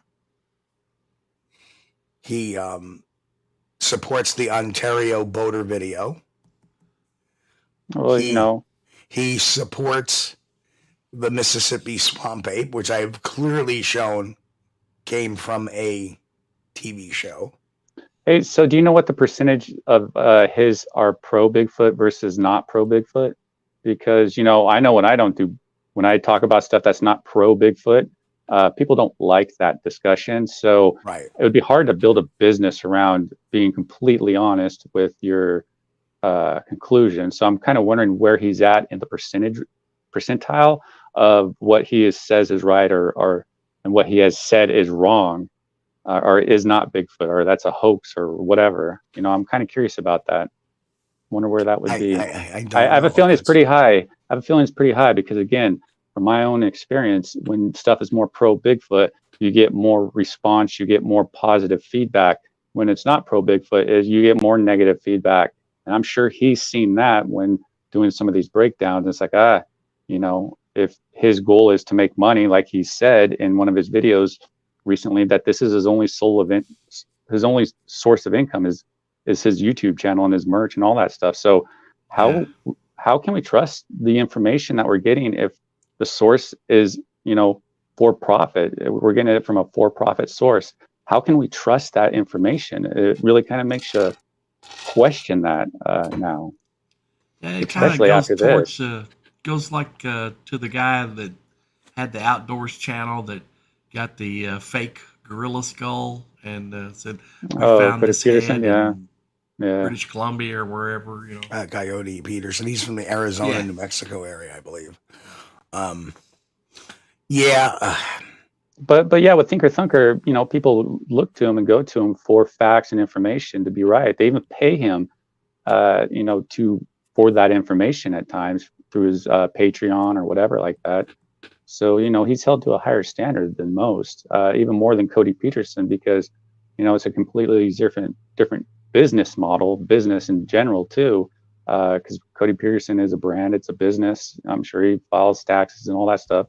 Same with Thinker Thunker. So it's like, Thinker Thunker is a different business, that's supposed to be in a realm that's, I consider this a real subject. I consider, a legitimate subject to be in, a high, research subject. And so you need to be held to standards. And if you don't meet those standards, well, you should be held accountable when you're not meeting those standards because it holds us all back. Hang on, Texas Jack. Let me take a look. Guys, continue the discussion. I'm going to get this. I think Cody did come clean after his video got like 1 million views or something like that. Yeah, but I personally didn't see that, but it's just one of those things that he himself, because of the way his brand is set up, he can easily push that aside as part of, X, Y, and Z, because, he's not in the same information collecting genre that, or information verifying that, Thinker Thunker's in. So it's like completely different. That was like a one-time publicity stunt or something. So, it's just marketing, really. It's business. So to answer that question about which video that is, it's titled Bigfoot Video - the Mississippi Skunk Ape Video. It was published June 21st, 2021. And that's essentially when I do my PI thing. And the name of the witness was Josh Highcliffe. And I do a statewide search for him. Can't find him. So I do a Google search for him. And I find him as a character name in this TV show. And in that TV show, which at the time was I could watch for free, had the actor playing Josh Highcliffe, his face was all blurred out. Why would you blur out an actor's face to hide his anonymity? There was no Josh Highcliffe. It was a character made in a very Mountain Monsters-esque type of production that lasted 4 episodes, and it was on the Discovery Network at some point. And it was right around the time that a person by the name of Josh Highcliffe created a YouTube page, put one video out there, went on the Facebook, created a Facebook page, a very plain Facebook page, no photos, no nothing, just the Bigfoot video. And then there was one post made in the Cryptomundo Facebook page by Josh Highcliffe, and then the person disappears. So yeah, it's just one of those, what I'm sure he feels is an innocent prank or innocent joke or something, you know, because he's probably the director who that owns the footage. You're like, hey, I'll come throw this out there, whatever. And yeah, you know, it's just one of those things that happen. They're trying to get hype for the show and get people to watch it. And then, oh, look, there's Josh Highcliffe and his face is all blurred and they're talking to him. And there's the video. And yeah, it was, you know, Blair Witch type. But yeah, I mean, look at what you did. You went and investigated that video further. You went, did a state search, a Google search. You went and investigated it. That's what you need to do. That's what we're talking about. Thinker Thunker needed to do with this trail cam photo. He shouldn't have just put it up there so naively because it created a lot of issue for him that I don't think he knows how to respond to. And Thinker Thunker, if you're watching this, which you might be, hopefully you are, yeah, man, you're cool. Just be honest with it. I mean, we all know it's fake. Just, you know, be humble about it. That's the only thing I can recommend. And, you know, you'll get more respect for taking that approach versus doing a triple down on it or doing a Christopher Noel where it's just you dig so deep on something that's so obviously not what it is or what you think it is, that, you know, your whole credibility is linked with that forever. And you don't need to do that. And so it's a good opportunity for you, as Steve gave you good recommendations of how to overcome this mistake. Because I've been wrong before. I've had to actually go publicly tell everybody I was wrong, and it's embarrassing, sure, but you know, at least you'll have more support this time around, and you will have more respect because it's upholding the integrity of this subject, which is incredibly important and needs to be done for the history sake of the subject going forward. Agreed, 1,000%. And you know, I like to see somebody younger than me out there preaching what I've been preaching, and I appreciate that. Well, that's where I learned it. How many Bigfoot videos out there that I think are real? I don't know. I'm sure there's some out there we've never seen before that are real, and they don't make it to YouTube. They go in certain research circles. Or there's an issue where it is real, it's out there, but we just assume it's fake because we're so exposed and so conditioned for all the hoaxed and fake videos out there that we mistakenly overlook an actual real video because of the conditions and system that this Bigfoot community is in right now with all the hoaxing, enabling and stuff. If you follow the program, if you take that film and investigate it from A to Z, that shouldn't happen. Because the other thing we have to learn as investigators is that's also confirmation bias. So we have to exclude, just because it's on YouTube doesn't mean it's fake. I remember somebody years ago telling me that well, it's on YouTube, it's got to be fake. Not necessarily. That's too much of a blanket statement. I'm not a blanket statement type of person. Some people say, I got this video, where do I put it? I could put it on Facebook. I could put it on there and ask for opinions. I could put it on Reddit. Although Reddit's kind of brutal at times, and as is Twitter. But yeah, I don't know the answer to that question, but I'm sure there's video out there that's legitimate that hasn't been shown. Because absolutely. Because some researchers holding on to it and afraid to put it out there on the internet lest they be called a hoaxer. Just because you have people with confirmation bias one way and confirmation bias the other way. And yeah, we need what I've tried to do is maintain that balance. Mm-hmm. You know, and that's true. That's what you have to do. So you got to look at everything individually. You know, there might be something I missed out on YouTube. I find the Russian Yeti video where it's chasing the car. I find that kind of interesting. I haven't ruled that out, but there's not enough information to make a determination on that. Well, that's why it's okay to leave it as an open investigation, put it back up there on the shelf, and maybe some more information will come down the pipeline. Maybe somebody will do something, post something, but we're not creating a narrative about it, not being, you know, ruining the integrity of the subject. We are running a proper investigation. We don't have enough information to make the conclusion. We'll put it up on the shelf and wait till there is. That's fine. And really, that's all you can do. I mean, you can look at a video and you can feel good about it and like it and say, hey, that looks kind of right, you know, or you can look at a video and say, oh God, that's a terrible hoax, you know. But really, some of you can spot off the handle. Yeah. Some of you have to look a little closely. Some of you have to research backgrounds. There's a number of different things you have to do. You know, you think about, does anybody, I mean, somebody may have a great story. Does the story make logical sense? If it makes logical sense, does it make not only logical sense, but psychological sense? You know, I go back to the Bigfoot peeper because that is so blaringly obvious, is that he's filming it for 8 minutes and his wife comes in, screams, leaves the room, and then he's going to go grab a gun now. Well, yeah, the plot holes. You've been filming it for 8 minutes, but you see a hoaxer does not think in psychological terms. How psychologically and there Fact or Fake showed this one video of a Bigfoot peeking around a tree, and the father standing next to the son going, "Oh, you see the Bigfoot? Oh, look at that! Oh my goodness! Look at that! He's peeking." Now wait a minute. If there was a bobcat there, or a moose, or anything, or a bear, you wouldn't be saying, "Oh, look at the bear! It's getting closer." No, you're going to be taking that child and putting him in your house and retreating for safety. Right, because you got an unknown animal, 30 feet away from you. Right. Doesn't make psychological sense. And that was easy. Yeah. And that's something that we all try to teach in our own ways of how to better identify this stuff when you're looking at these videos, how to properly go about it.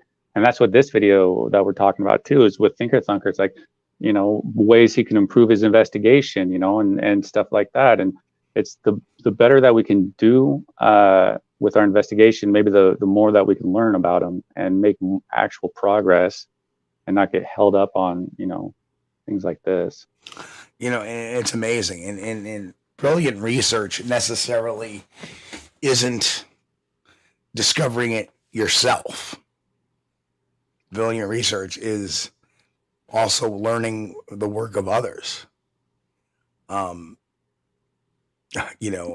got a reveal coming up it's coming out in a while. And it's based on let me look at this. Let me do a little research and go, somebody already outed this years ago. And this is the reason why. And that makes perfect sense. Makes me sound brilliant. But that's because I took the time to research it. And that's why if you took that time and got that trail cam photo, which the first big give there is there's no timestamp, no trail cam info on there, right? That would be your first red flag. Your first red flag right there. Like, oh, I need to investigate this better because this already isn't adding up. That should be your first red flag right there. Right. Because if you start missing those red flags and ignore them, that means you have a confirmation bias and your investigation is compromised and you need to recheck things. Texas Jackson, devil's advocate. Have you seen the idiots at Yellowstone that walk up to the elk mid-rut or bison? Yes. There was one somebody walking up on a moose That was a more recent short video, you know, and the moose ended up charging the guy. Well, of course. Yeah, but I'm sure the guy didn't have his kid out there either. No. But, you know, a moose and an elk, they have the brain the size of a golf ball.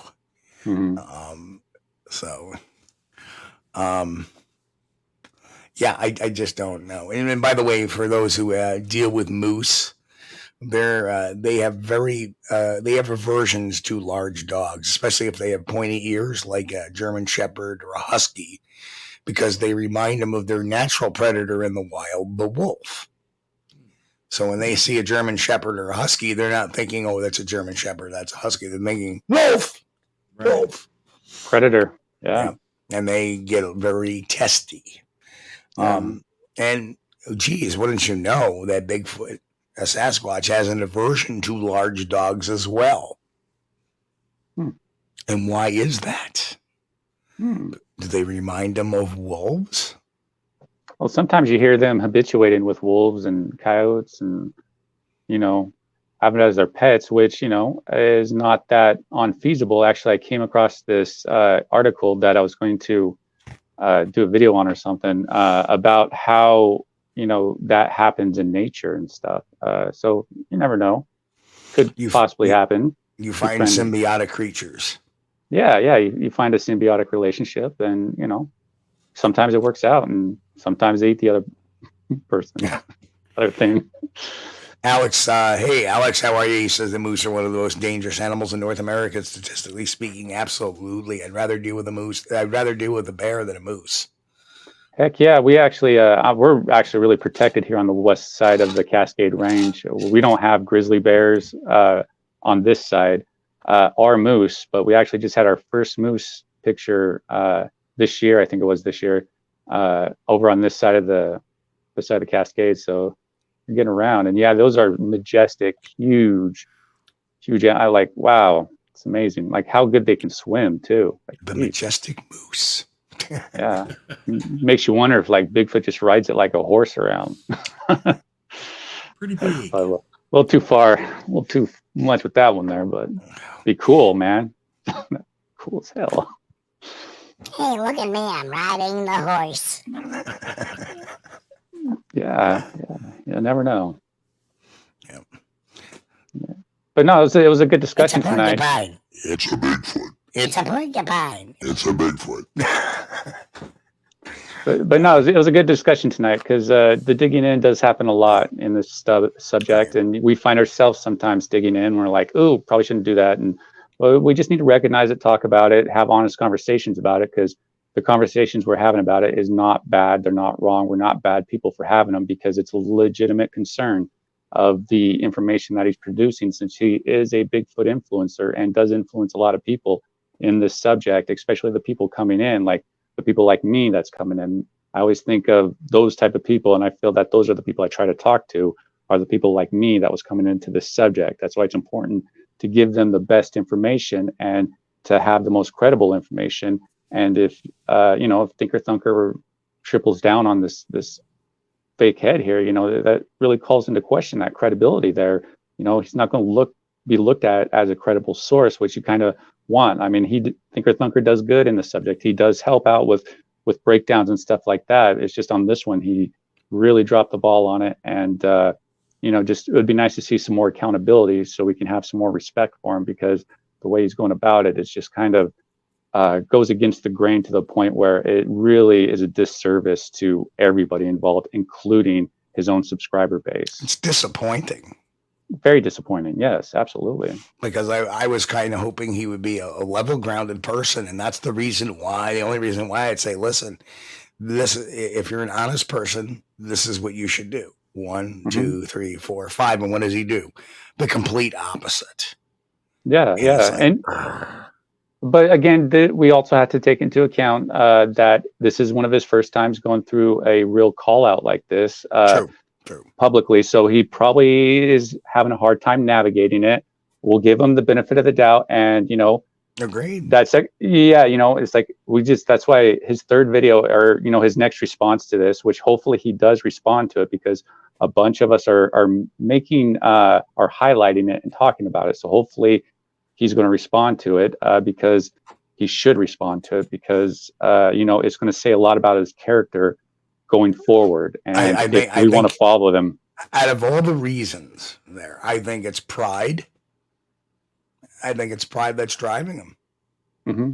Absolutely. You know? And I get that. And yeah, same here. That's why I'm willing to, I've been there too, you know, and that's why I'm willing. There's a road to redemption for it. There's a road to redemption, and here you go. But, you know, road's closing.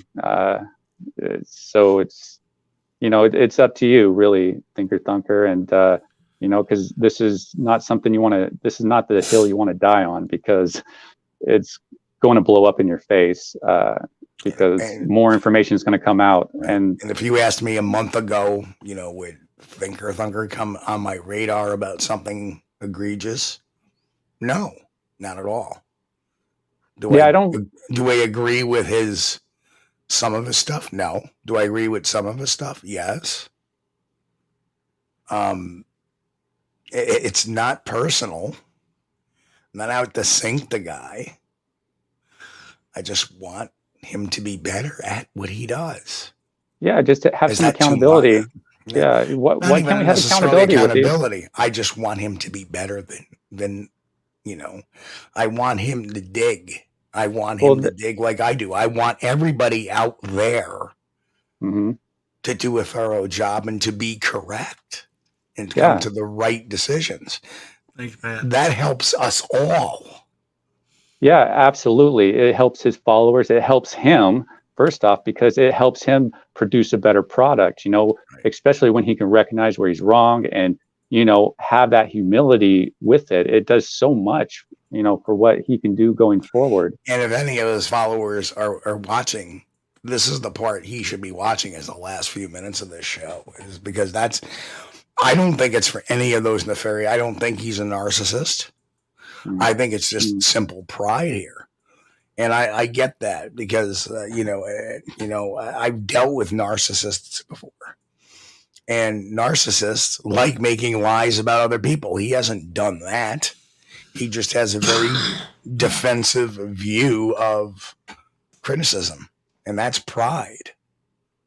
You know, that's ego. Hey, you know what? Hang the ego up and the pride at the door. Because there's people in that chat room out there. There's people that get up here on the guest panel. There's a co-host that I learn shit from every single week. Because I'm certainly not perfect. I don't know everything. And don't ever ask me to say anecdotal.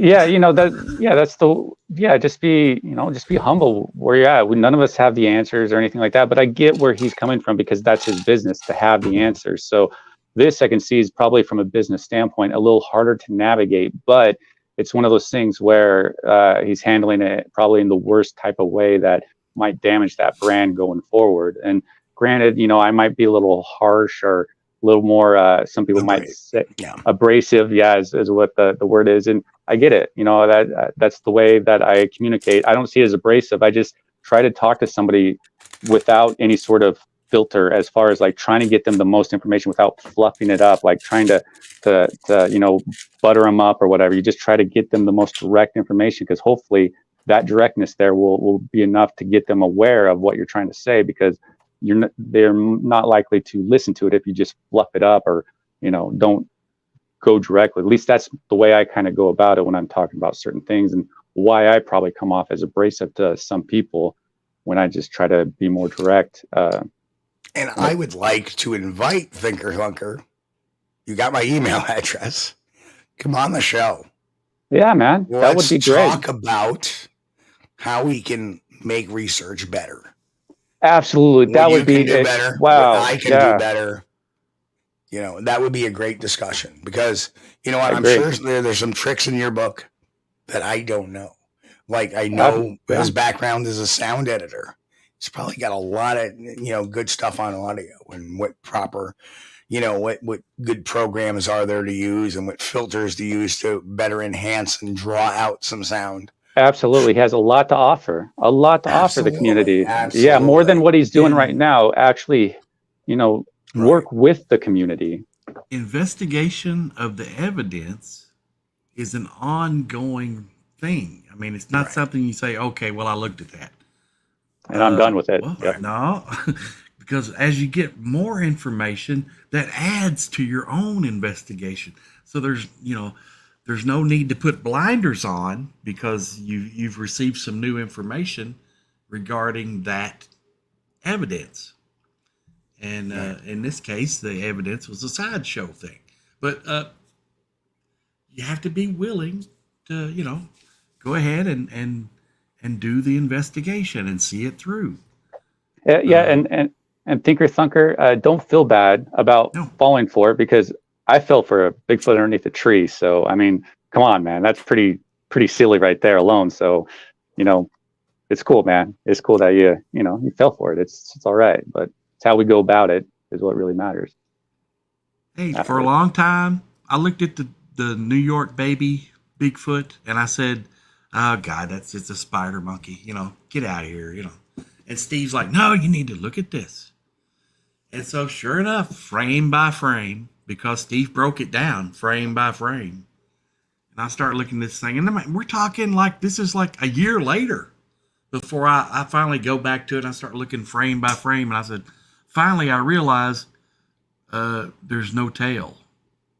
If this is a spider monkey, where's his tail?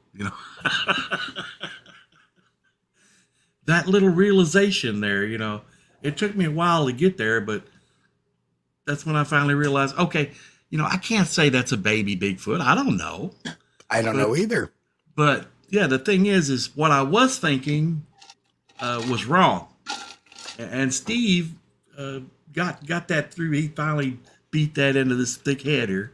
My summation on that video is what we have in the video is something that's not human. Yep. And definitely is not supposed to be there. Right. Mm-hmm. Yeah. And it's the way that you should go about it, Chris, is you gave it time to marinate and you went back to it with an open mind, and it changed your perspective. That's what a good, healthy investigation does. And it took you a time. You said it almost took you a year. That's what I understand with some of these people who are like opposition towards me. I give them the benefit of the doubt. I'll get them the information, if they need additional information or whatever, I'll get them that, but then I'll just let that seed marinate and let them, like you did, come back to it. And I have had people come back to me, apologizing and all that stuff, saying, hey, you're right or whatever. And so that does happen. We don't have to like make them believe it right then and there. They have to like, commit to what I'm saying, that they have to believe it right then and there. You just plant that seed and let them go. And hopefully that there will germinate, marinate like it did with you, and boom. Well, that's what I do every few winters or so. I also revisit evidence that I've analyzed. Yes. That's a good idea. As technology gets better, let me do another deep dive into this. Let me look at this. I did that with the Pridgeon video, I think 3 or 4 or 5 times now already. Right. And each time I get to draw a little bit more out of it. Now, the Vermont trail cam photo, really tough, but it's like the jury is never out on the stuff that's leaning pro Sasquatch to me. Right. Yeah, I mean, and that's good to come back and revisit stuff with a new, fresh outlook, a fresh perspective. And that's the thing, is it's the mindset is really important that we have in this subject on where we progress or if we progress. It really does come down to our mindset and having the right mindset and being grounded, so you don't get lost in a narrative. That's really important. Something that I know Leon talks about, that we all talk about, because it is one of the most important things, is not getting lost in that narrative.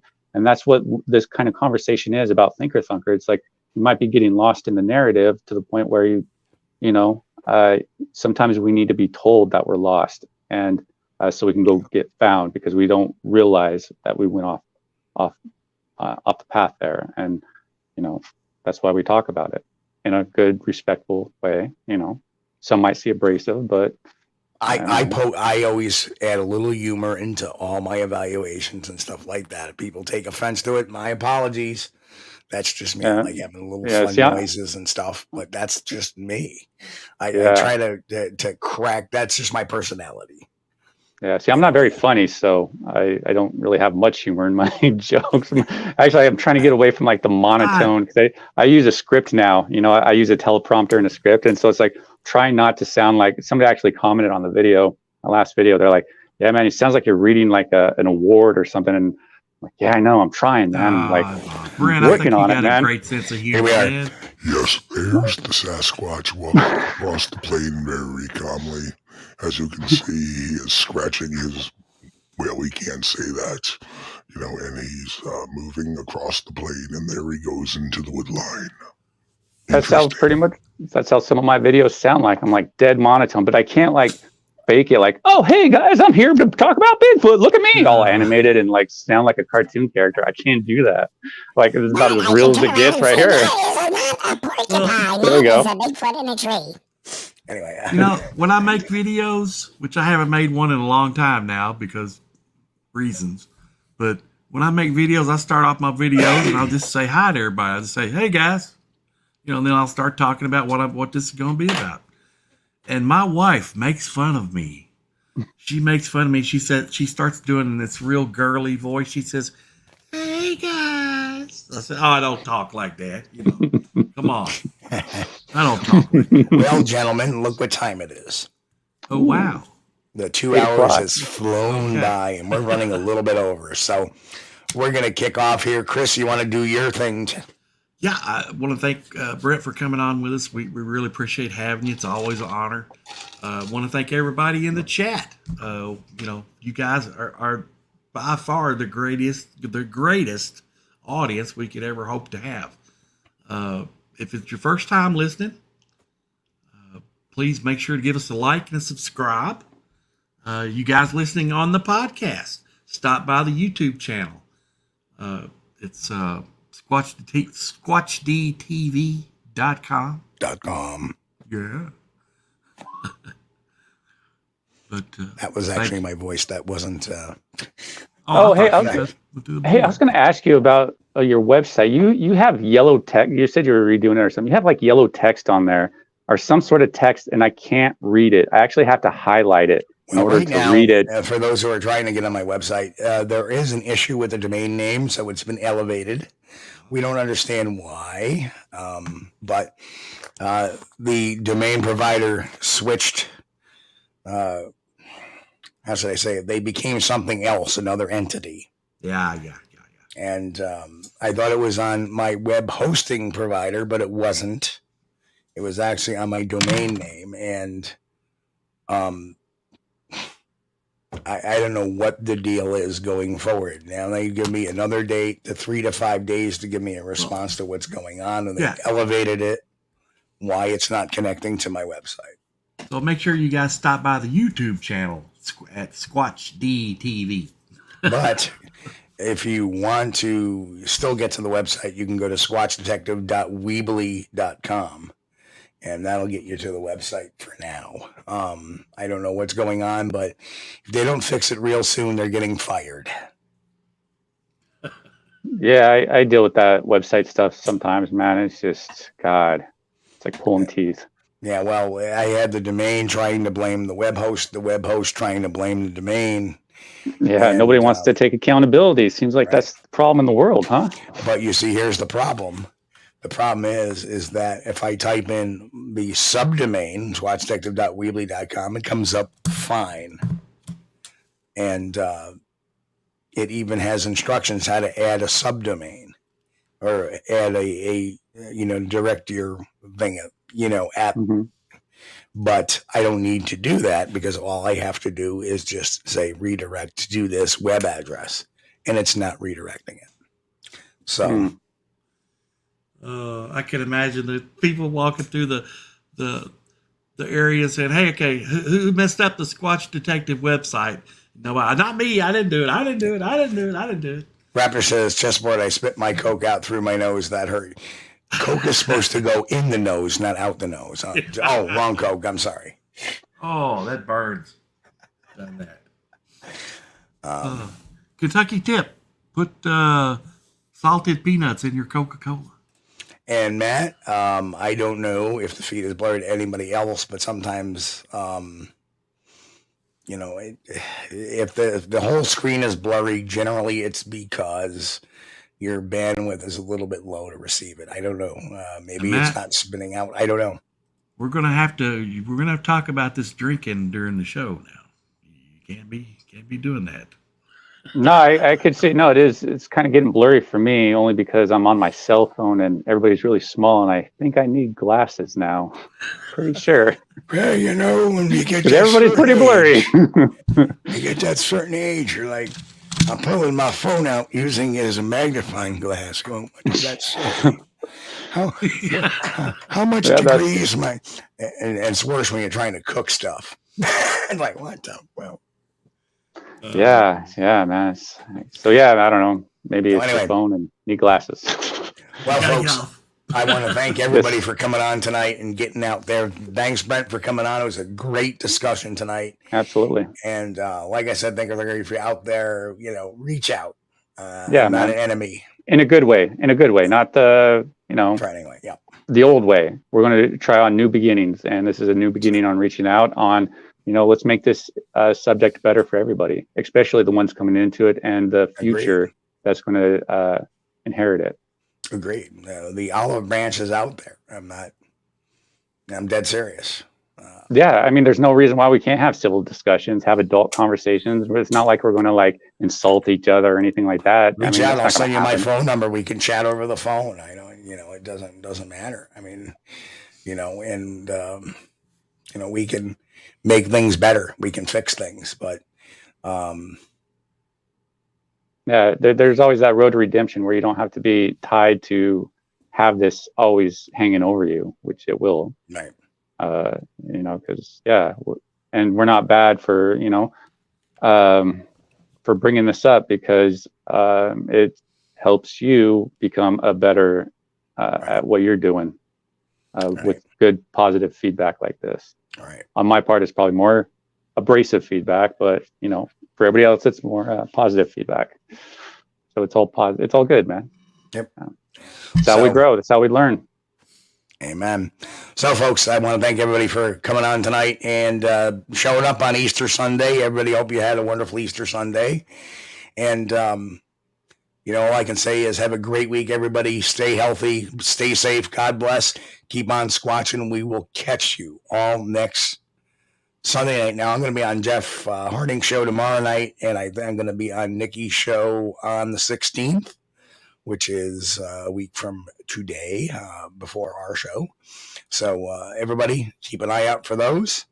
And everybody, again, have a great week. God bless. We love you all, and we'll see you all next week, 9 p.m. Eastern, SquatchDTV.com. Catch you all later. Hey folks, you've been watching Squatch-D TV.